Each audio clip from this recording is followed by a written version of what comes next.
Hey, listen, brothers and sisters, man. If you like what you hear, hit the subscribe button, man. Subscribe to this channel. And also, please, go to ISUPK.com and pay your tithe. Drop me some cash so we can move around this planet like we need to, man, and do the things we need to do. Hey, listen, brothers and sisters, man. If you like what you hear, hit the subscribe button, man. Subscribe to this channel. And also, please, go to ISUPK.com and pay your tithe. Drop me some cash so we can move around this planet like we need to, man, and do the things we need to do. They're one West. They're one West. They're one West. They're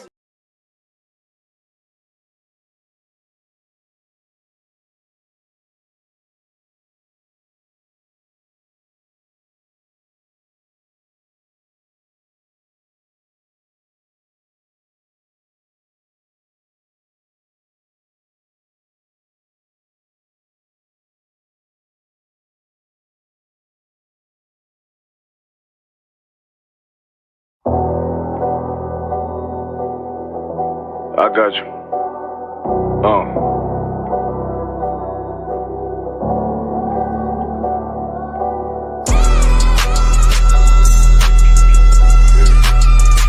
Let it ride real quick. Look. The city eyes. It's time to Bogart. My God, a real nigga. Cause he wasn't no flaw. Posted on the corner like a watchdog. Family.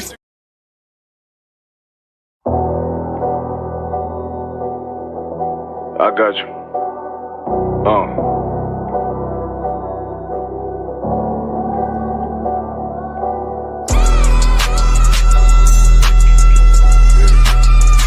Let it ride real quick. Look. The city eyes. It's time to Bogart. My God, a real nigga. Cause he wasn't no flaw. Posted on the corner like a watchdog. Family secure, got that shot in the closet by the mob ball. Fuck what they heard, tell them it's all true. Be cautious, that foundation voltage and fall through. They gon' fall. Look, I keep this shit 50 times 2. Ain't no more heart in this game, I'm John Q. Colder than the avalanche, way above average. A fiend's taste sweet, told him make me an apple-tree. Left us in the valley full of bones, this where hope found. Child become a man, dark sands get broke down. Riding through Evanston with Mark Quad. Telling me how the crackers turn his childhood to a ghost town. Poker stop, nigga, I lay that game down. I feel his pain, cause nothing is the same now. Let my light shine like heaven through a rain cloud. Glock have a fit like my child, no tangent. Try to warn them niggas, we bear arms like tarantula. Them other niggas rap, I make anthems. I really seen prophets under this banner. Make my enemies bow down on camera. Told my design I wanted black and white like a panda. I'm better than that nigga that sunk dirty Diana. Look, I move like a Brazilian, precious cargo. Spirit ancient, but I got a new semi-auto. Wave that bitch around like where's Wardo. Sleep if they won't, I cut through they Z's like I'm Zorro. Hate me for his name, so I gotta keep that steel clutch. Trust me, I'm not what you think. I squeeze till it click like Dorothy when the heels touch. The world got me dumb, I don't feel much. Round with Yahanna, just left the state bridge. Looking for a bitch better than Baby's kid. Remember I dropped Quiet Storm, I've been gone ever since. Still in the field, fuck them niggas on the fence, yeah.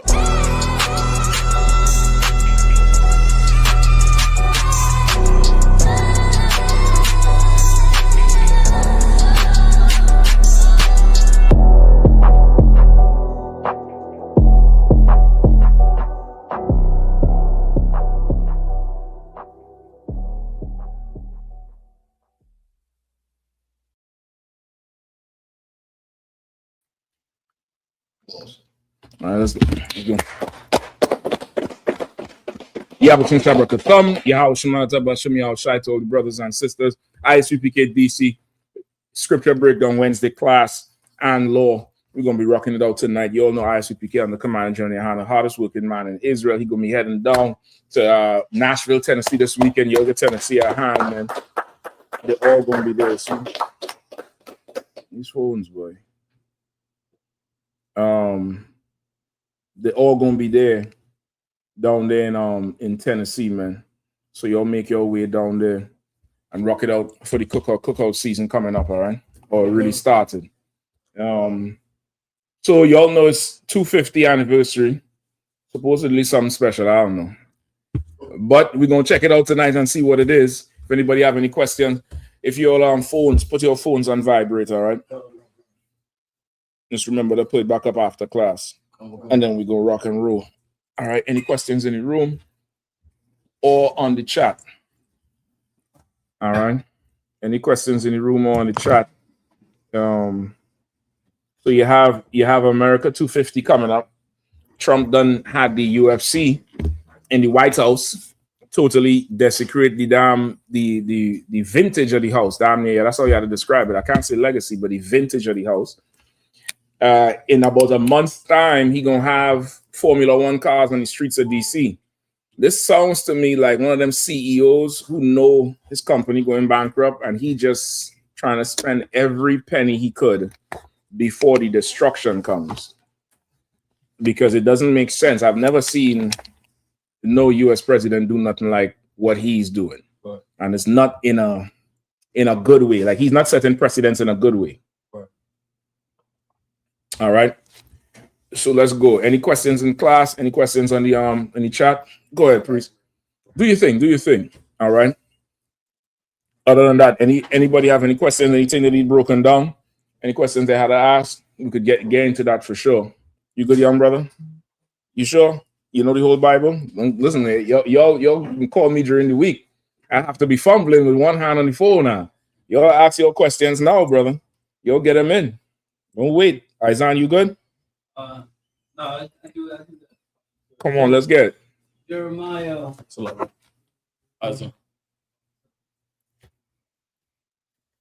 I wrote it down, so I'm trying to find it real quick. No worries. Ain't no worries. If anybody online have questions, let me know. All right.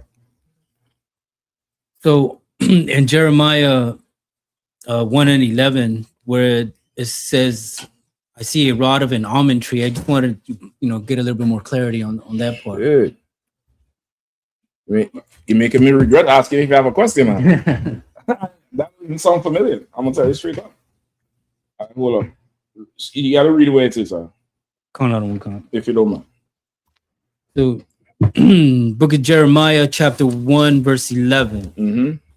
Moreover, the word of the Lord came unto me, saying, Jeremiah, what seest thou? Mm-hmm. And I said, I see a rod of an almond tree. Mm-hmm. Hold on, let me find it for you. All right.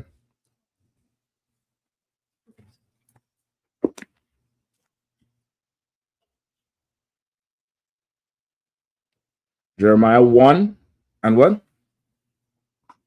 And 11? Yes. Okay, I might need to skip up a little bit, all right? Skip up to... Hold up.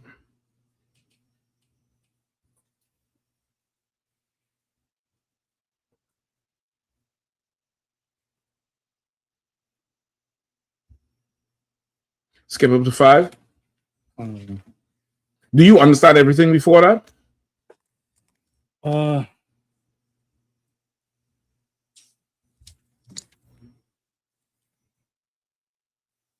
in that case, can I get the whole thing? Okay, we could start from 5. Okay, come. The book of Jeremiah, chapter. And then you're gonna have to read past a little bit that part, because he's asking him what he's seeing to make a point to him. Right? Go ahead. Okay. The book of Jeremiah, chapter 1, verse 5. Before I formed thee in the belly, mm-hmm. I knew thee, and before thou camest forth out of the womb, I sanctified thee, mm-hmm. and I ordained thee a prophet unto the nations. Okay. 6. Then said I, Ah, Lord, behold, I cannot speak, for I am a child. Mm-hmm. Verse 7. But the Lord said unto me, Say not, I am a child, for thou shalt go to all that I shall send thee, mm-hmm. and whatsoever I command thee, thou shalt speak. Right, which is what a lot of the times, brothers who come to serve the Lord end up saying at first, because you don't have the confidence that you could do the job. You get the point? That's half the reason why most brothers or sisters don't even make it to the class, because from the outside looking in, this life seems impossible. This job seems impossible. It seems like, this thing cannot be done. You could never do. Sometimes your conscience from your prior life was not going to let you live. It's just, you look at yourself in the mirror and you start to talk to yourself. Who you think you fooling? Remember what you used to do. This, that, the other. Why is it? You get the point? Like, why even try? Why bother? So he's telling them this, and Jeremiah is like, this is not something I could do. Right? So this just letting you know, if you're young in the truth and you're going through that same thing, it's normal. It's normal to have so much doubt, because this life only breeds you to have confidence in serving the oppressor. If somebody come and tell you, they pull you off the street right now, I'm giving you an NFL contract, are you going to not show up because you're not fit for the NFL, or you're going to show up? Show up. You're going to show up. Yeah. Y'all ain't had the wisdom yet. I probably won't. Let people wonder how good I would be. I turned down that Dave Chappelle turned down 50 million. Why would you show up? Nigga, you're not even making the first training session. Them niggas doing that for 10, 15 years and throw up every preseason from running so hard. What are you going there to do? But in your mind, you can go there and I could make it. I have a shot. But this thing doesn't seem like you have a shot ever. Why? Because 50 million not attached to it? We're looking for Shapad. Oh shit, goddamn. All right, no sweat. Right? So it's a normal part of it, all right? Go ahead. Verse 9. Mm-hmm. Then the Lord put forth his hand and touched my mouth. And the Lord said unto me, Behold, I have put my words in thy mouth. Verse 10. Mm-hmm. See, I have this day set thee over the nations and over the kingdoms, to root out and to pull down and to destroy and to throw down and to build and to plant. All right, so what he's saying there? What's them last two verses?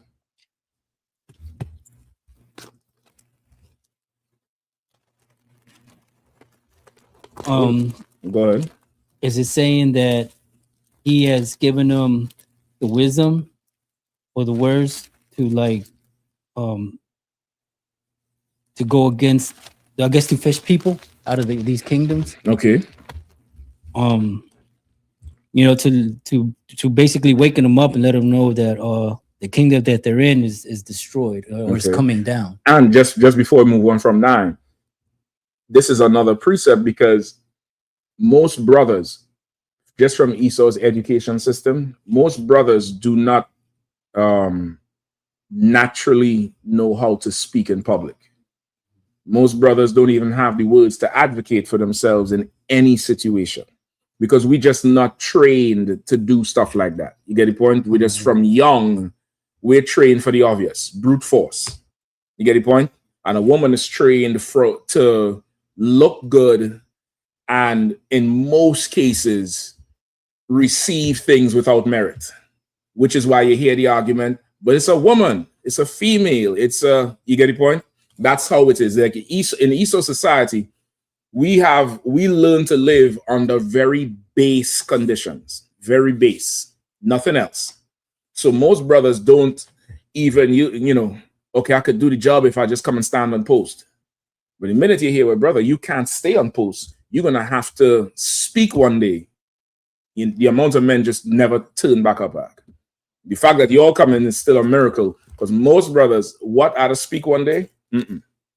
I done seen brothers pass the test. The first day they had to speak, that's the last day I've seen them. Never came to Passover camp, they're done.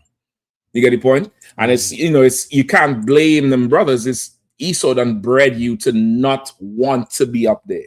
So the Lord had to say, you don't have to think about what you're going to say. I'll put words in your mouth. You just do what you're taught to do and say what you're taught to say. You don't have to think about it, which is why this is the easiest job in the world, Doc. This is the easiest job in the world. The test is the easiest thing. It's so easy, it's hard.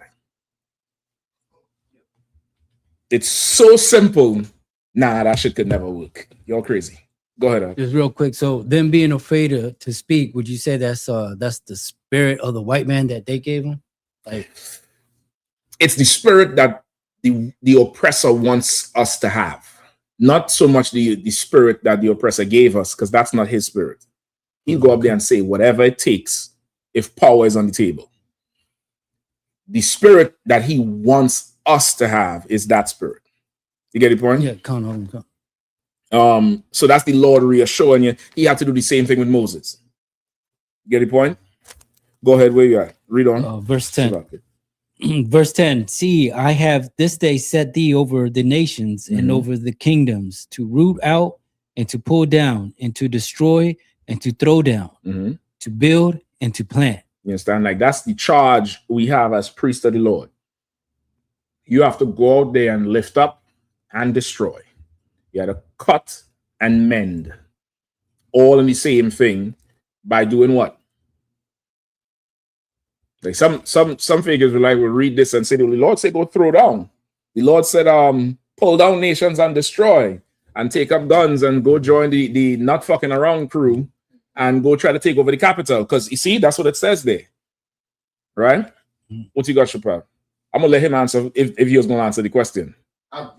I know, I mean, goddamn, Chappelle, you already know it. What you want to argue? Shit. Go ahead. I was just gonna say, to point out their hypocrisies. Okay, so how would you do that? Like, it says to tear down and destroy, to throw down, to build, and to plant. What's the means of how you get to achieve that?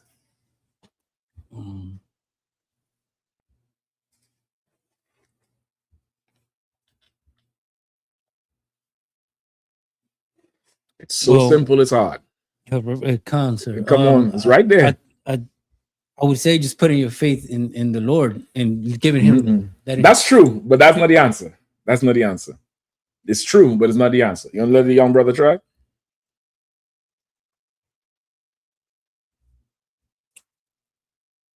I would say to show your dominance. Show the dominance. In what way?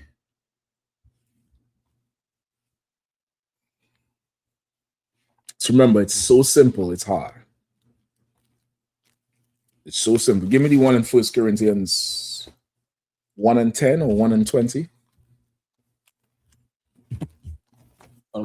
Any Isaiah, you want to try it again?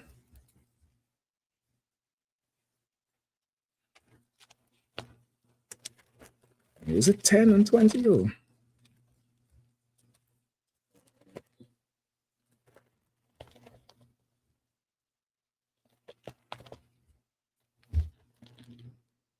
Read verse 9. Verse 9. Then the Lord put forth his hand and touched my mouth. And the Lord said unto me, behold, I have put my words in thy mouth. So he gave him confidence. You don't even have to be confident that Jonah was not confident about doing this job. Remember, Jonah didn't even want to go to do the shit. He said, listen, I know how you are. It's just so easy, it's hard. Read 9 one more time.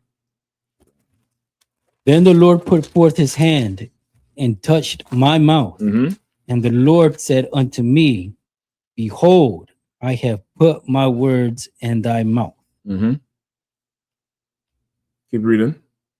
Verse 10. See, I have this day set thee over the nations and over the kingdoms, to root out and to pull down.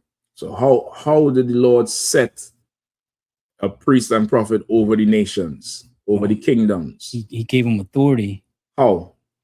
By doing putting what? the words in his mouth. Exactly. So how are you going to throw down kingdoms and pull down kingdoms? By saying the words. By speaking. By speaking. That's it.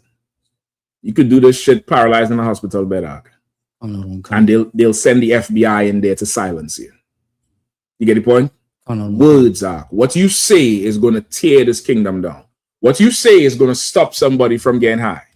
What you say is going to stop somebody from aborting their baby, which is why they get so mad at the abortion sign. They see the abortion sign and they instantly see what they just went to do or what they was thinking about doing, and they kick it. That sign get probably the most violations at camp I've ever seen. That abortion sign. You get the point? The things you say out your mouth are cause kingdoms to topple. You understand? And that's all you have to do. Come in here, obey the Lord, and go say what he once said. That's it. That's the job. You say it until the end. You get the point? So that's the premise for what he's about to say next. All right? Go ahead, keep reading. Verse 11. Moreover, the word of the Lord came unto me, saying, Jeremiah, what seest thou? Mm-hmm. And I said, I see a rod of an almond tree. Mm-hmm. Verse 12. Then said the Lord unto me, thou hast seen, that's how, thou hast well seen, for I will hasten my word my word to perform it. To perform it, meaning, so the rod of an almond tree, what is that? Just think. I don't want to give it to you all the way. Just think,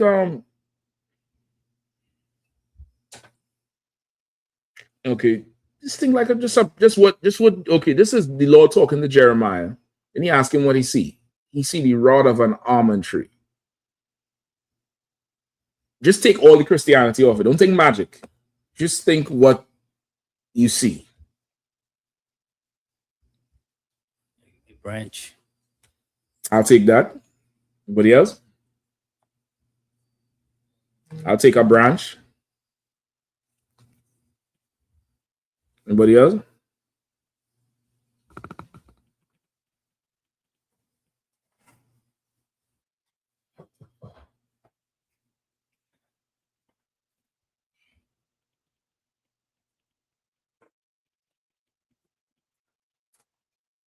Oh, Slaki, go ahead, brother. I say life. Say again. As the almond tree is the life. Okay, don't that in itself too is also thinking like, hey, what's going on? That is again, that's Big Levi in the house. Big Levi in the house, giving my hand. Listen, I wasn't sure who the hell was walking in there, and I was like, who's this new brother? You know what I mean? So okay, don't think like that. Just think simple. The rod of an almond tree. He was closer when he said the branch. So what would it be? No, not that one. One of these, right? No, the metal ones. The brother kind of pushed those a little too far out. You could sit on that side too, or you could sit on this one in the back where you put your the bar. You can sit there too if you want to. No sweater. All right, just for time's sake. For time's sake, staff. A staff, and this staff came from an almond tree.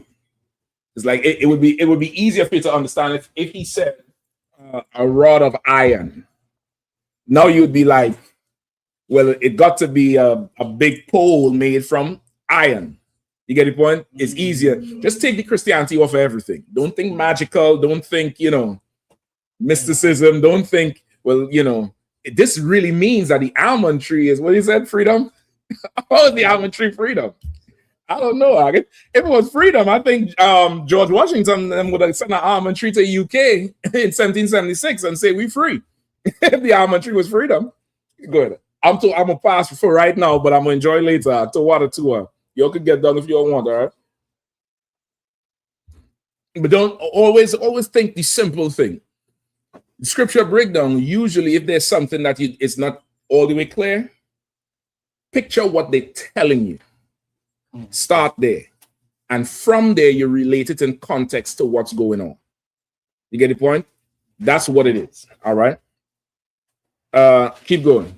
Read 11 one more time. Book of Jeremiah, chapter 1, verse 11. Hold up. I think Bakwash. No, go ahead. Moreover, the word of the Lord came unto me, saying, Jeremiah, what seest thou? And I said, I see a rod of an almond tree. Mm-hmm. Verse 12. Then said the Lord unto me, thou hast well seen. Mm-hmm. I will hasten my word to perform it. Mm-hmm. So he's going to keep his word. He's going to hasten it, meaning he's going to press the issue now to do what he said he was going to do, which is destroy these nations. You get the point, and raise us up. Go ahead. Verse 13. And the word of the Lord came unto me the second time, saying, what seest thou? Mm-hmm. And I said, I see a seething pot, Mm-hmm. and the face thereof is toward the north. All right. So this, you see a seething pot. Seething pot meaning what?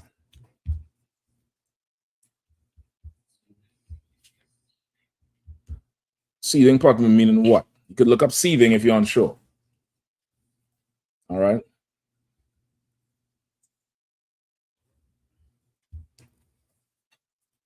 Give you a hint if you want. Outside these doors is a seething atmosphere versus in here it's cooler. A seething pot. Go ahead.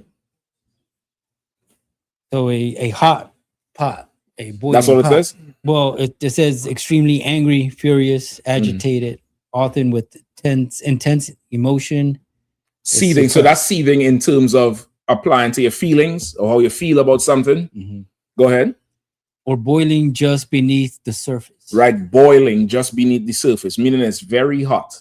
It's about to start to bubble. You know, when a pot bubbles, it's violent. The bubbles is, you put your hand over it, it'll splash up. You get the point? So just before there, like a seething pot. This pot is hot. Something's hot and it's brewing in that pot. And the face of this pot is towards the north. Right, go ahead. Verse 14. Mm-hmm. Then the Lord said unto me, out of the north an evil shall break forth up on all the inhabitants of the land. Mm-hmm. 15. For lo, I will come out, for lo, I will call all the families of the kingdoms of the north, saith the Lord, Mm-hmm. and they shall come, and they shall set every one his throne at the entering of the gates of Jerusalem, Mm-hmm. and against all the walls thereof around about, and against all the cities of Judah. Mm-hmm. Verse 16. And I will utter my judgments against them, touching all their wickedness, who have forsaken me, and have burned incense unto other gods, and worship the works of their own hands. Mm-hmm. So now you getting an idea what is this talking about? Let me hear it. Break it down. So I guess this is a precept of World War III almost.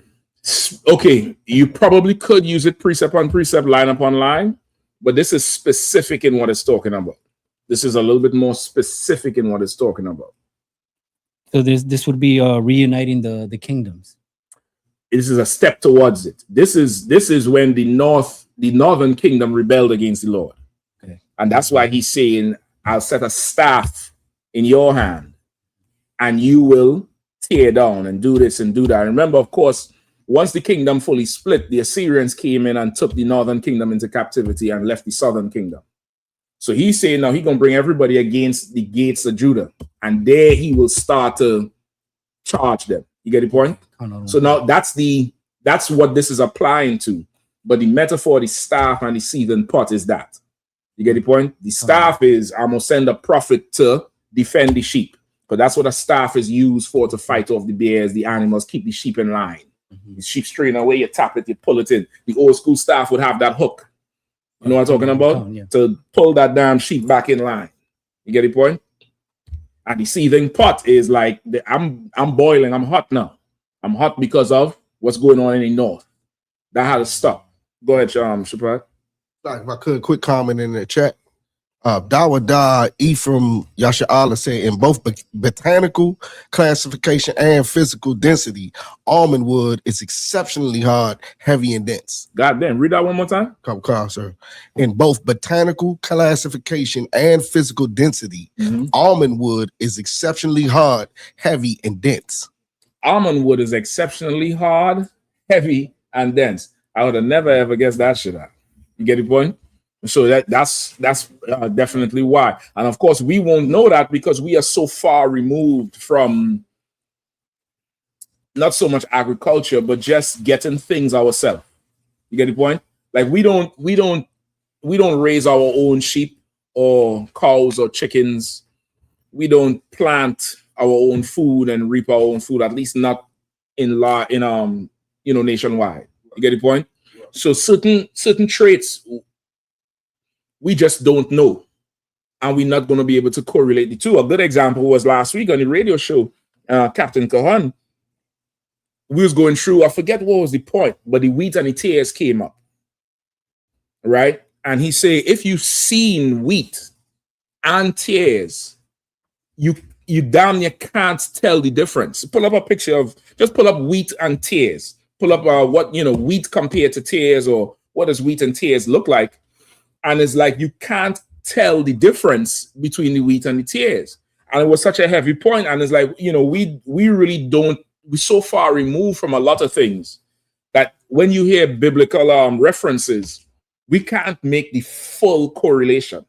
You get the point? A rod of almond is a staff made from an almond tree. But brother, go into the whole, but the botanics of it, that almond is very hard, is a tough tree. And that's what you're going to need, because why? You're going to have to hit a bear with this. You're going to have to fight a lion with this shit. You might have to fight robbers, which means it's another staff you're fighting against or something else. And you had to keep the sheep in line too. You get the point? This got to withstand a whole lot of. You get the point? You're able to pull it up? No, look at that there. Which one is which? You can't tell. Which is why the scripture is saying, let the wheat grow with the tares. Because if you go to pull out wheat, which one you pulling up? That's why he say careful, because if you uproot the tares, you might pull up wheat too. Just let the wheat grow with the tares. Now, understanding that, how much more sense that scripture make? It just, that whole, you ain't need to get no whole breakdown on this shit. You see wheat and tares, just leave that, man. Just leave it, let it grow together, because you try to pull that shit up, you're going to have a whole big patch in the lawn. Think like that. Like, you pulling up something on the grass, you have a whole big hole. Like, just let them grow together. Let them grow together. Later on, Christ he gonna know which one is which. Let them grow together. You get the point? So it's damn near like part of the understanding of this is we really have to separate and go back to how things used to be and get our own ourselves, because we're gonna get a ton more understanding. We'll be able. It's a whole another level of the understanding. All right. So that's what this is talking about, Isaiah. You get the point? I was thrown off by the whole rod part. I was picturing a branch sticking out of a tree. That's true, but what use is a branch sticking out of a tree? You get the point? Like that's just think practical. He's talking to a prophet. Prophet have a staff. Moses had a staff. You get the point? That's why we have these staffs here. These staffs. What's the other one? Where? Look back where? Yeah, this is we supposed to have two. Where's the other one? It ain't. No, that shit was here. That shit came back from Passover and went to join the other almond tree. That shit got to came back. Yeah, that shit was here. Maybe on the back in the 7th. Nah, man. No wonder I'll be off balance with this shit. Shit is spiritual. Y'all find that staff and get that staff back up in here, please. There's supposed to be one on that corner right there, leaning up the same way. I can't fight properly without these two staffs, brother. And the two staffs is what? Judah and Ephraim. Which one y'all left? Huh? Who gonna confess? Let me see where your brotherhood is. Come on, make sure let's get one back up in here, all right, please. Bakwash, Captain Awarium, I hope you'll hear him. All right, we good to go? What do we have next?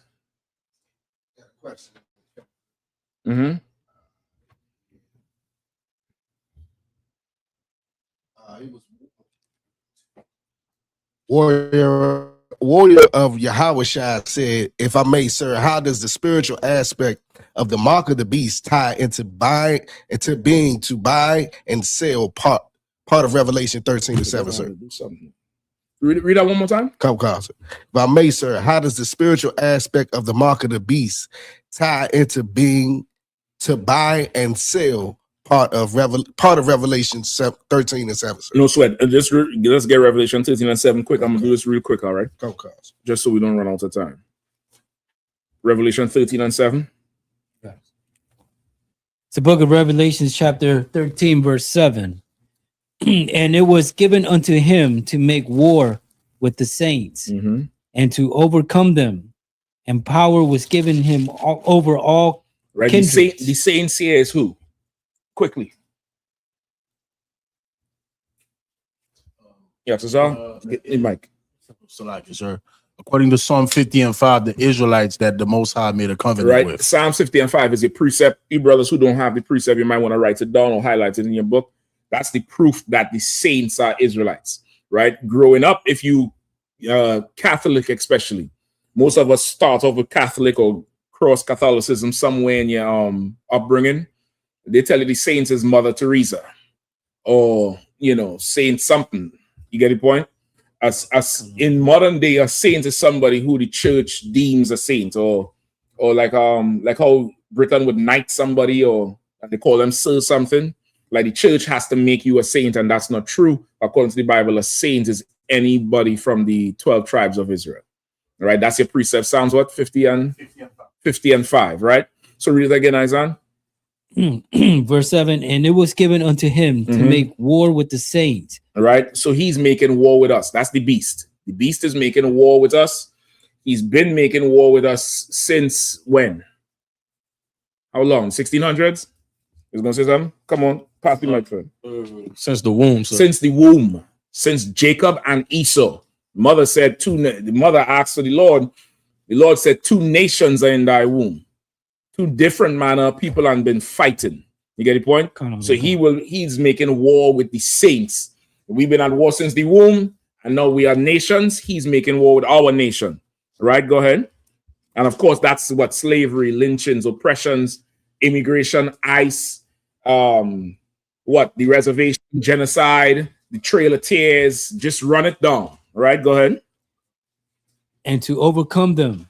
And power was given him. And to overcome us. Why is that heavy? Overcome us. I know you asked about the what did you ask about? The buying and selling, right? But we're gonna break it down all the way. Why you say to overcome them? To take over, to take over, to like. Why is that significant? You're right when you say take over, but why is it significant? So we won't rise. No, something else. To overcome. Yeah, Tazar? Is it saying in the aspect of us being dependent on our oppressors, not even controlling our water, like you were saying? Think overcome. What's the prophecy of God in Genesis 49? You can use your mic right there. It's the one right behind you. It's referring to when Gad says that shall be overcome by a troop. A troop shall overcome them. Shall overcome them. Come. So what does that mean? But they shall overcome in the end. That's the end of that prophecy. If you're overcoming something, the thing you're overcoming is above you. You can't overcome something that's less than you. You get the point? Okay. Like you overcome adversity. Right. You get the point? Right. Adversity is kicking your ass. You ain't kicking adversity ass. You get the point? You had a problem and you overcame this problem. He said, what it said? Read it again. And it was given unto him to make war with the saints and to overcome them. He was given power to rule over us because we were really over him. And the elder shall serve the younger. One people is better than the other people. You get the point? He was given power over us. In Baruch, I think 6 or 7 chapter in the Apocrypha, you all could check it out. He said, I did not give you to the nations for your destruction. So the white man didn't win. Like they like to talk about the 250th anniversary. Suck it up. We had a war. We won. We took your land. Do you think? We had a war, we won, we took your land. The Lord gave you power over us because we sinned against our Father. It's no different than a parent kicking a child out of the house because they don't want to listen. Right? My child out there getting high or swinging from a stripper pole or locked up, not because you the best police on the earth. They locked up because I gave you power over them by kicking them out. You get the point? Oh, no, You understand? It's that. That's what he's saying here. He was given power to make war with the saints and to overcome them. They ain't overcome us because they're stronger or they're better or anything like that. The Lord put us in subjection under them so that we'll turn. And there's brother, the events that are going on so much right now, brother, the Lord is showing the whole earth, not just us, that the end is near and he is an absolute real power. I'm just telling you straight up and down. All right, go ahead. And power was given. And power was given him over all kindreds and tongues and nations. And then he was given power over the whole earth. How could he be given power over the whole earth? The white man ain't win a war since I don't know when. Since what? Maybe Rome versus Spartacus. I think that's the last war he flat out won. But he ain't win a war since never. And you want to talk about 250 and you fought to defend the earth without the Native Indian Code talk, because you wouldn't have won what? World War II? That's what it was? You wouldn't have won that without the brothers making I don't want to call them gangs, but the brothers in Vietnam would lock up together and make these groups, and they would communicate with each other when they're coming down from certain areas and passing information amongst the black troops because of the segregation in the military. And that's the only reason you survived Vietnam. You got your ass handed to you in Vietnam. But if it wasn't for the brothers, it would have been a total annihilation of Vietnam. It would have been a total annihilation. Like, you ain't won a war ever. The Lord done gave the earth to you. Precept. The earth is given into the hands of the wicked. You didn't win nothing, white man. You're like a spoiled child that cries until you get a passy. You don't even get the bottle. Old school will give you a bottle of milk. You grew up in a Benjamin house, that milk got brandy in it because you need to be sleeping 30 minutes. But you get a pacifier. Their brothers in the UK call it a dummy because it's a dummy of a bottle or a nipple. And you cry until you get a nipple, and then you go to sleep and you think, I won this nipple, I won this bottle, when somebody had to give you these things. You couldn't rule the earth if the earth wanted to be ruled by you. You couldn't do it. You couldn't do it. How do I know? You trying to, blackmail the Arabs right now for the oil and rule the Middle East with Iran and Israel and Iraq and Palestine and your own home, and you can't do none of it. You're horrible at ruling. You make desperate, horrible decisions. You're not a ruler. You're not a man of war. You're not skilled in anything but killing. And the Lord gave you that skill too. And he's going to take it away because he's going to slaughter you. I know by the end of tonight, we're about to lose 3 channels. And I'm with it because I done built enough. Don't worry. We lose 3, we'll get 9. That's good odds to me. Go ahead. Verse 8. And all that dwell upon the earth. What did he want? 13 on what? I'm too wild about it. You just go ahead. Do your thing. What did he want 13 on?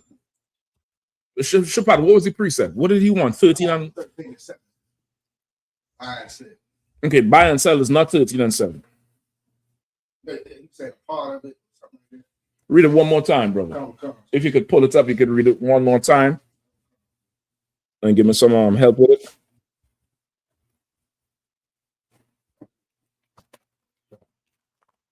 If I may, sir, how does the spiritual aspect of the mark of the beast tie into being to buy and sell? Part of Revelation 13:7, sir. I think he means 17. You might want to look at the question because it's possible you could have typed the wrong thing. You just scroll up, look for the question, see if he means 17. 7? Yeah, okay, he means 17. Get the point? But verse 7 is that breakdown, right? Give me 17. The book of Revelations, chapter 13, verse 17. And that no man might buy or sell, save he that had the mark or the name of the beast or the number of his name. Right? That no man might buy or sell, save he have the mark or the name of the beast or the number of his name. So now they like to say what? The mark of the beast is what? The microchip. So I guess his name would mean what? Trump?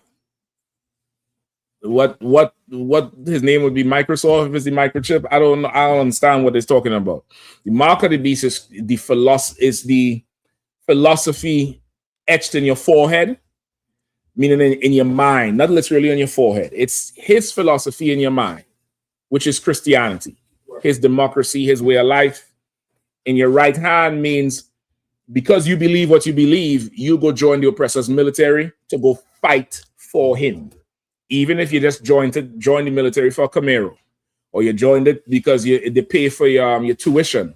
Once you take up arms to go fight for the United States of America, you have agreed to push their agenda wherever. You get the point? Regardless of your belief, you have agreed to go fight, shed blood, to impose his philosophy on other people.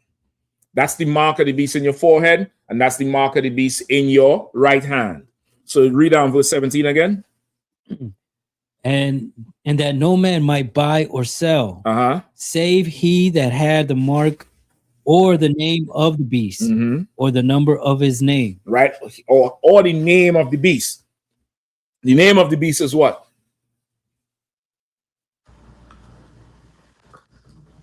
You're looking at each other. Like, you'll both look at each other. Come on. The name of the beast is what? Check the screen too, or if anybody's answering it. I don't know what you'll have up if you're seeing it. Christianity, sir. Christianity is the mark. What's the name? Salaki, sir. Come on with it. Caesar Borgia, Jesus. That's the image of the beast. What is the name of the beast? Shabbat? White man. Okay, so how does that apply? I'm gonna give you that. Let's go with that answer. That's not good enough, but I'm gonna give you that one. The name is the white man. So does Creflo Dollar not have the mark of the beast because his name is Creflo and not the white man? Or does that mean only the white man can have the mark of the beast? Because that's his name. So come on, I bring it home now. You can't just come put meat on the table. I gotta see man cook that bitch up. Having the ideology of the white man. Now you're getting there. I need a little more. Yeah, a little more. You moved off now. You're getting there. Go ahead, bro. Salaki, sir. Is the question still what is the name? Is that yes. the question? The serpent. No. Damn. No. You just went all the way back. He's close. The white man having his ideology. That gives you the mark. What is the name of the beast? To say a straight biblical name, Esau. Okay, the Bible is saying, and no man might buy or sell, save he that had the mark or the name of the beast. So that means to buy or sell, you would have to be called Esau. You're not called Esau, which means only Esau could have the mark of the beast based on what you're saying, which is not true. Esau is the beast. How do you have his mark? Come on, sis. Tell them the truth and make them a lie. Go ahead. Is it like, I know they don't have a culture, but somewhat like the way they operate? The way they operate, the ideology. Now, y'all have to give me the word, though. If that's his name, then you have what? White supremacy. If you are a black white supremacist, you have his. Okay, that's about close as we're gonna get. You have his reputation. Like you're giving me a bad name. Man, you throwing dirt on my name. You have to have his reputation. The oppressor, for one of us to end up in his military or his cabinet or his whatever, We have to take on everything, his spirit, his ideology, his personality, his character, everything. And when they see one of us, they see a white man. We don't took his reputation now. We don't took his name. Go ahead. It's like in Genesis, in the image of him, in his image. In his image. Instead of being in the Lord's image, we in his image. You get the point? Or anybody who wants to be able to buy or sell. To be able to buy or sell, you got to take on his image. You got to push his agenda. You got to, what else they have? His mark, his philosophy, or the number of his name. What's the number of his name?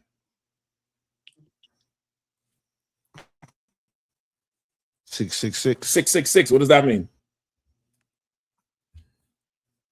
The 666 men that ruled this kingdom, his kingdom. The 666 men that rule his kingdom, which is the earth. The earth is his kingdom right now because the earth is given into the hand of the wicked. There's 6, according to the Bible, his ruling government. Don't think the government of America. Think the government of Satan on the earth is made up of 666 men. If you want to be able to buy or sell, you got to have his mark, his reputation, or the number of his name. Meaning what? You got to fall up under one of these men. You get the point? You have to submit to their governance. Now, what does that look like? If I may, other one. Wouldn't the situation in Cuba right now be a perfect example of how you're not okay? That's what they want Cuba to do. Cuba is still resisting. Right. I'm gonna give you a good example, right? If you're keeping up with the news with Venezuela. When Trump first came in 2016, they put pressure on Trinidad to abandon Venezuela. The brother who was in charge, he's a politician, he's trash, he's garbage. Did Trinidad come on by chance?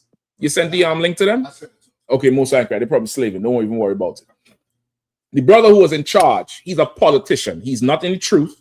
He's not holy. He said they have a verbal agreement with Maduro that he's not turning his back on them. He honored it. The East Indian woman who is in charge today, she was the leader of the opposition back then.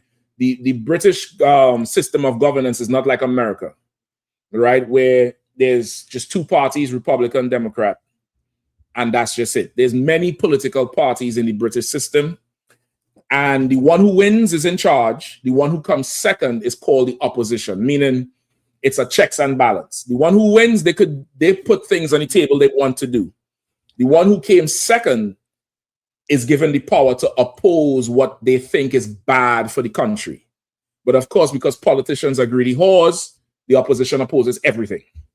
They could say, look left and right before you cross the road. They'll say, no, don't do that. Don't do that, let's cross. Just because they want to be in power. So this East Indian, who was the leader of the opposition at the time, reached out to America and said, I'll do whatever you want me to do. 4 years later, the brother called an early election just after Maduro got took and basically handed the country to the broad. I don't know. I'm just speculating. I think he got a call and they told him, listen, either you're going to do what we say or you see what we did to Iran. And he got up out of there. She's in power now. And what did she do as soon as she got in power? Turn her back on Venezuela. After the Venezuela economy tanked, Venezuela has a long history because Trinidad and Venezuela is so close, brother. I mean, it's very close, 100 miles maybe, the two closest points. Venezuelans have been coming to Trinidad for centuries, brother, centuries. There's a place in Trinidad called Indian Walk. Growing up, I thought it was called Indian Walk because the East Indians lived there. It was called Indian Walk because when I.S.U.P.K came to Trinidad in the south part, that's the path they would take to bring their goods up to trade with the native people in Trinidad.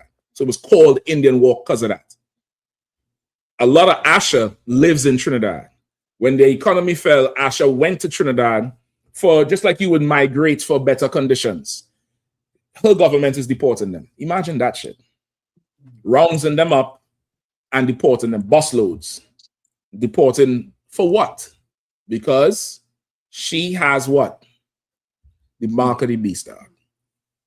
me tell you something about East Indians are.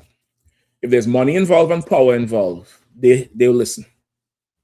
Absolutely. They'll listen.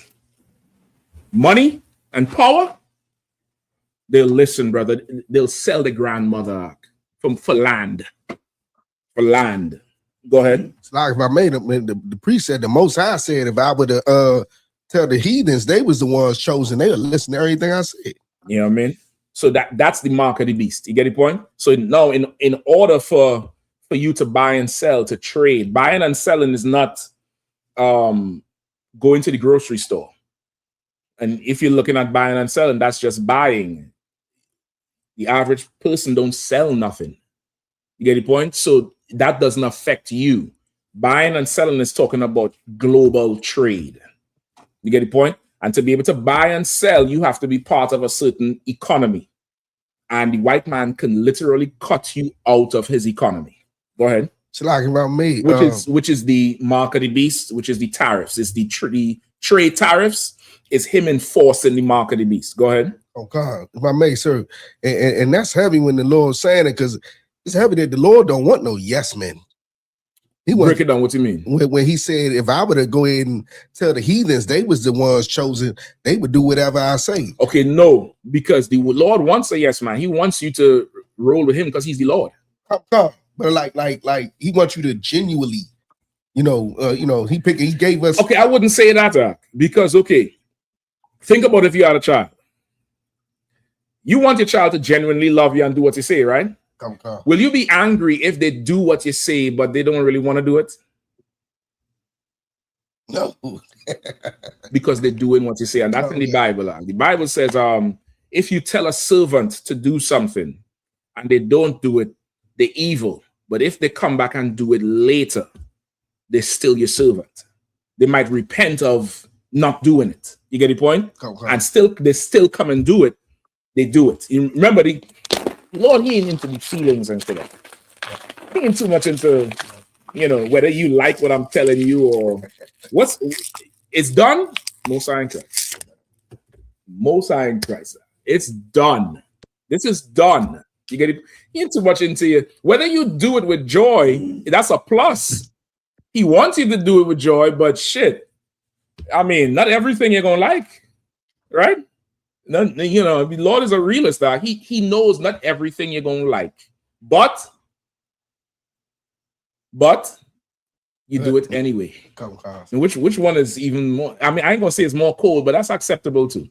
That's an honor of respect. That's a level of respect where it's like, man, I gave him this order, I gave her this order, and I could hear on the phone. If y'all don't know it, we could hear the change in your exhale on the phone.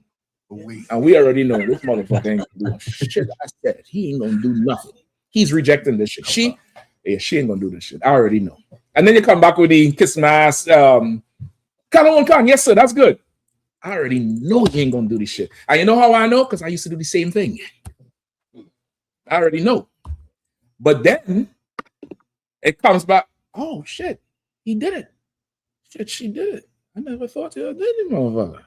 I see you fought yourself. I see you fought what you wanted to do for somebody else. There's value in that. There's value in you denying yourself to do this other thing that you don't see the sense in now. Right now, you don't see the sense in it. The shit don't make sense. If there's no glory for you, great. Did the job get done? Most High in Christ. This thing gonna make sense to you later, or maybe not. But at least you exercise the muscle of, I'll deny myself for this here. You get the point? So I wouldn't even say that part like he don't want no yes men, because then what does he want? A rebellious people? You get the point? You're gonna cut yourself because I could pull the precept, thou art a stiff-necked and rebellious people. He don't want that. He killed people 40 years in the wilderness for being stiff-necked and rebellious. What did he want in the wilderness? Kana one can. Kana one can. Yes, sir. Kana one can. Yes, sir. Kana one can. No problem.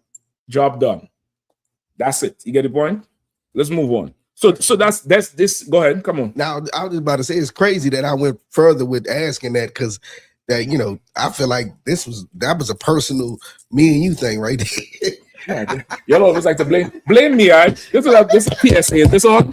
Just blame me for all the problems in your fucking life, man. Everything in your life is my fault. But all the good shit that happened, y'all don't go and post, hey, Captain Michelle gave me this counsel. Keep praying, listen, man. Thank him for his strength. Thank him for his discipline. Y'all be blatant with this shit out. Brother say, if I could go a little bit further, listen, man, you was a thorn in my side. God damn it. Nigga don't got no goddamn, I can't get no glory out of that. You're embarrassing me in front of New York. God damn it. At least Yatazar love me. God damn, he brings some premise. Brother tell me I was giving him problems. Nah, I'm joking with you. Listen, and that's fine, brother. And I'll give you a personal confession too. I don't give a fuck when you all get angry, what offends you all and shit. I don't care. I really do. I couldn't care less. You know what I mean? I really couldn't care. And let me give you one further. I pray you stick around long enough and do your job well enough to be able to now counsel somebody. What's up, right? Everybody mute the mic. Whoever eating or whatever, right? Where you giving them counsel you know they don't want to do, and you're trying to help them. You see in the play because you're not in the mess with them, and you know they're going to disregard you, and you know the road they're gonna go down, and you could see the hurt, and it bothers you that they're going to get hurt, and you still have to tell them the truth anyway, and watch them get fucking hurt. I pray you experience that shit. So I don't give a fuck when I tell you go left and you don't want to go left. And you do all this shit. I don't care. You think you're hurting me? I don't care, brother. I couldn't. What the fuck? When the night comes, I go to sleep. You get the point? I tell you as what? You don't want to do that shit? No problem. I know you're going to call me when you reach the end of your decision. You say, you wouldn't believe what happened. Oh, yeah? Try me. That happened? Oh, wow. Who would have thought so? Since we're confessing, I'd like to move on with the class, if you don't mind. Please? Can I move on to class, please? I thought so. The water. So, now the mark of the beast, right? That's the market. That's the buying and selling commerce. It's global commerce. Till this day, countries could get cut out of America's system. America has something called the SWIFT bank system, SWIFT. If you ever do bank transfers and stuff like that, they ask you for a SWIFT code. The SWIFT code is the code for their system, and you could get cut out of that system. For instance, most of the islands in the Caribbean is not part of America's system. So the currency, the economy down there doesn't break into the system. So people who might live in Trinidad or Jamaica, if they have to buy something online, they have to go to a bank that has a card that's in the American stream. Like they can't go to a local bank and order on Amazon from that. Amazon is going to look at this money like, what kind of monopoly money is this shit? But that's what it is, because you're cut out of the economy. You can't buy or sell. You can't order goods. You can't sell goods. Why? Because your money ain't shit. You're going to have to go somewhere where this bank has access to US dollars. And you have to put a certain amount of your money to change it to US to be able to now buy and sell at this table. But without that, you cannot buy or sell. Now imagine you don't want to take America's philosophy. You don't want to take their way of life. You don't want to go fight for America and enforce their will anywhere. Could you have access to their currency? Would you be allowed a seat at the table to bet and gamble? Think of it like that. Imagine you go to the casino. People sit at the gambling table, whether it's the baccarat or the craps or the blackjack. You have to sit. You have to wait till somebody get up. Now imagine you go there and you put chips on the table and the dealer say, "The fuck is this?" Nah, we don't accept that here. You can't buy or sell. You cut out. You got a whole 2 trunk loads of this. But here, that shit is worthless. Unless somebody comes and say, he good. You owned by that person that allowed you to buy or sell at the table. That's the mark of the beast. Get the point? I hope the brother understand or the sister, whoever answers. Come on. So like we got a question in chat, sir. Please. Blind one said, if I may, Adawan, with your wisdom and mercy, is it lawful to buy things on the Sabbath? Okay, are you a priest in the school? That's what I would like to know. Are you a priest in the Israelite school at UPK? Are you a priest, period? Give me my Sabbath precepts. Give me David. Give me Christ. I think that's just the two I want. And the actual Sabbath precept. Servile work.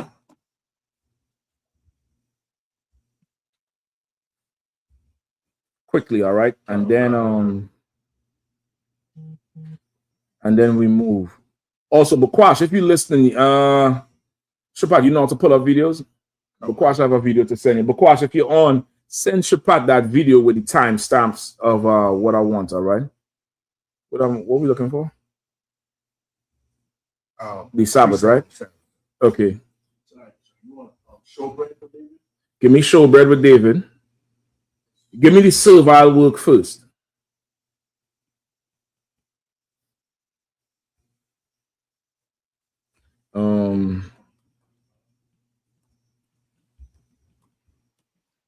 I have it, sir. Go ahead, please. The book of Leviticus, chapter 23, verse 25. Ye shall do no servile work therein, but ye shall offer an offering made by fire. Skip up to say exactly what it is. Mark, give me Mark 2 and 25 to 28. I think that's the one with the showbread, right? Christ. Yeah, but there's another one. No, it's all the same. They're all together. Salakia. But give me the other one in the New Testament too. The ass falling in the ditch.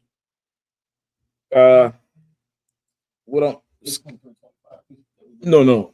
Mark 2 to 23 to 28. Arawade, what you was reading? I was at Leviticus 23 and 25. You said No. Yeah, skip up. We talking about the Sabbath. So you're really starting at verse 1 or verse 2. Verse 3? Give me Leviticus 1 and 3. Okay.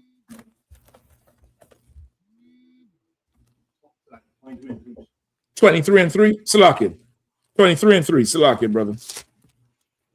Leviticus. Book of Leviticus, chapter 23, verse 3. Go ahead. 6 days shall work be done. But the seventh day is the Sabbath of rest and holy convocation. Ye shall do no work therein. It is the Sabbath of the Lord in all your dwellings. Okay. So now somebody who's reading this will say, well, you can't do no work on the Sabbath. So that means what? You can't mow your lawn. You can't I need the precept okay, the person who asked the question, could you put the precept that says you can't buy or sell? Not buy or sell, buy. Because they said buy, right? Go ahead. He said lie. He's not a priest in the school. No sweat, that's fine. I need the precept that you think that you saying you can't buy on the Sabbath day. That's what I need. And also for your listening, anybody comes to you with a question like that, let them pull what they're talking about. Don't just take it from somebody's mind, because Christians don't know the Bible. They'll say things that not even in there. They'll say what the scholars call dogma. Dogma is doctrine. You get the point? This is just doctrine. It's not written anywhere. This is just what you've heard since you had ears. It's just all you heard. And it's not true. Right? So just somebody find it for me. And let me know about buying. All right. Where we at 23 and 3, right? No. Say again? We have 4 now. Okay. Yeah, well, 4 goes into the goes more into the into Passover. Did they write back yet about where they say they can't buy? Okay, hold up. You know how to pull up Blue Letter Bible? All right, pull up for me Blue Letter Bible. And this is why it's important to come to the Israelite School at UPK, especially our Hebrew class, our Lashawan Kodash, because we teach the Lashawan Kodash in the Apocrypha. in the prologue to Ecclesiasticus, I think it says that the scholars, the Hebrew scholars who translated the Bible as we have it today from the ancient Hebrew and the Greek to this modern old Quaker English that we have, they said, forgive us where we may have fallen short, because the Hebrew, these words, when translated into another tongue, lose their force. Meaning, Issachar would know, and Levi would know. There's some words in Haitian Creole, and even that's so heavy, where the Spanish Issachar speaks is not Spain Spanish. It's not. You could always tell a Spaniard from the 12 tribes, because they talk with a lisp. That's how they always talk, right? Zapatos and shit like that. That's a heathen. You could damn near know it, because all the other tribes have their own dialect. Issachar different from Ephraim, different from El Salvador, much like the Benjamin Islands. Trinidad sound different from Jamaica, sound different from this one, even though we talk in what's considered English or broken English. The French, Levi had the French Creole, which has more oomph than that French language. That French language is disgusting to me. It's such a, now if I call it a spitty language, it's just you gotta put some spit in your mouth to talk. But when Levi talk, that Creole is something else. Go ahead, please. You put some what? I was gonna say the French, when you compare it to Creole, the French is extremely soft. It's so soft, Doc. It's just, and that's why France has the reputation of being sissies. Because of how they talk. Imagine this little fucking fairy come to talk to me about taking. I don't understand how they let Napoleon rule now. I don't get this shit out. I don't get it. But listen, I ain't a master of history. So, Salaki, I was shuttling the French. It's like a disclaimer. The French is also known for being very brutal. Don't let that sissy language fool you. Them niggas they're very violent and brutal. Go ahead. I was shuttling the French in France and Sweden game the other day. Oh yeah, and I was looking at the dudes, and I was like, yeah, he definitely looked like he say we. He don't even know. He looks like no. He looked like a French pig. He say we. Right? So they say when they translate the language, it loses its force. So in order to understand the Bible, you can't just get taught a breakdown. You're gonna have to get taught the words, the root words, which sometimes you hear fake Israelites saying what? Shalom. Do you know why they say shalom? Anybody knows? Because the shalom, when you look it up, is sha, la, wa, and ma. So they think it's shalom. The la and the wa connected. It's shalom. Like law, like lawyer. It's connected, so you say shalom. That's why the Jewish man says shalom. The O is to give the enunciation of the la and the wa together. But if they never came to class, they would not know that shalom is shalom, like law. You get the point? And we just say shalom. We're not wrong, you wrong. You get the point? They don't understand things. So now you pull up the Blue Letter Bible. Come. Go ahead, please. He responded, sir. Please, come on. Come. He said, Salakia Adawan, I don't have a precept. I was watching the video and wasn't sure if we could buy or not. And just wanted no worries. That's fine. And that's fair. That's fair. That's something you heard somewhere. Let's get this here first. Give me Blue Letter Bible. Give me, where we at? Leviticus 23:3.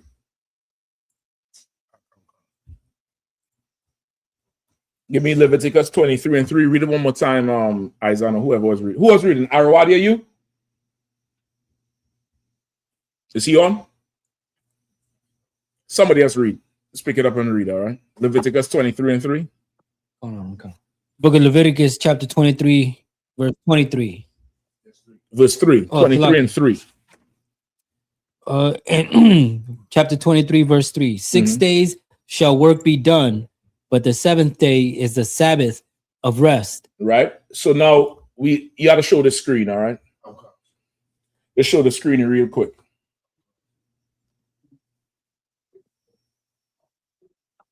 To what?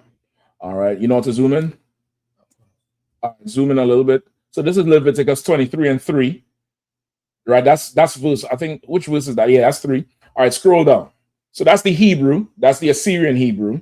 So you're gonna scroll down to work. You see work? The Strong's number is H4399. In the Hebrew is what? Mala'aka. Right? What's up, Bob? You're slowing me up. No sweat. Come on. You need something? Okay, no sweat. That's fine. Let me get this first, all right? Scroll on the left, zoom in on the left, on that left panel. No sweat, take your time.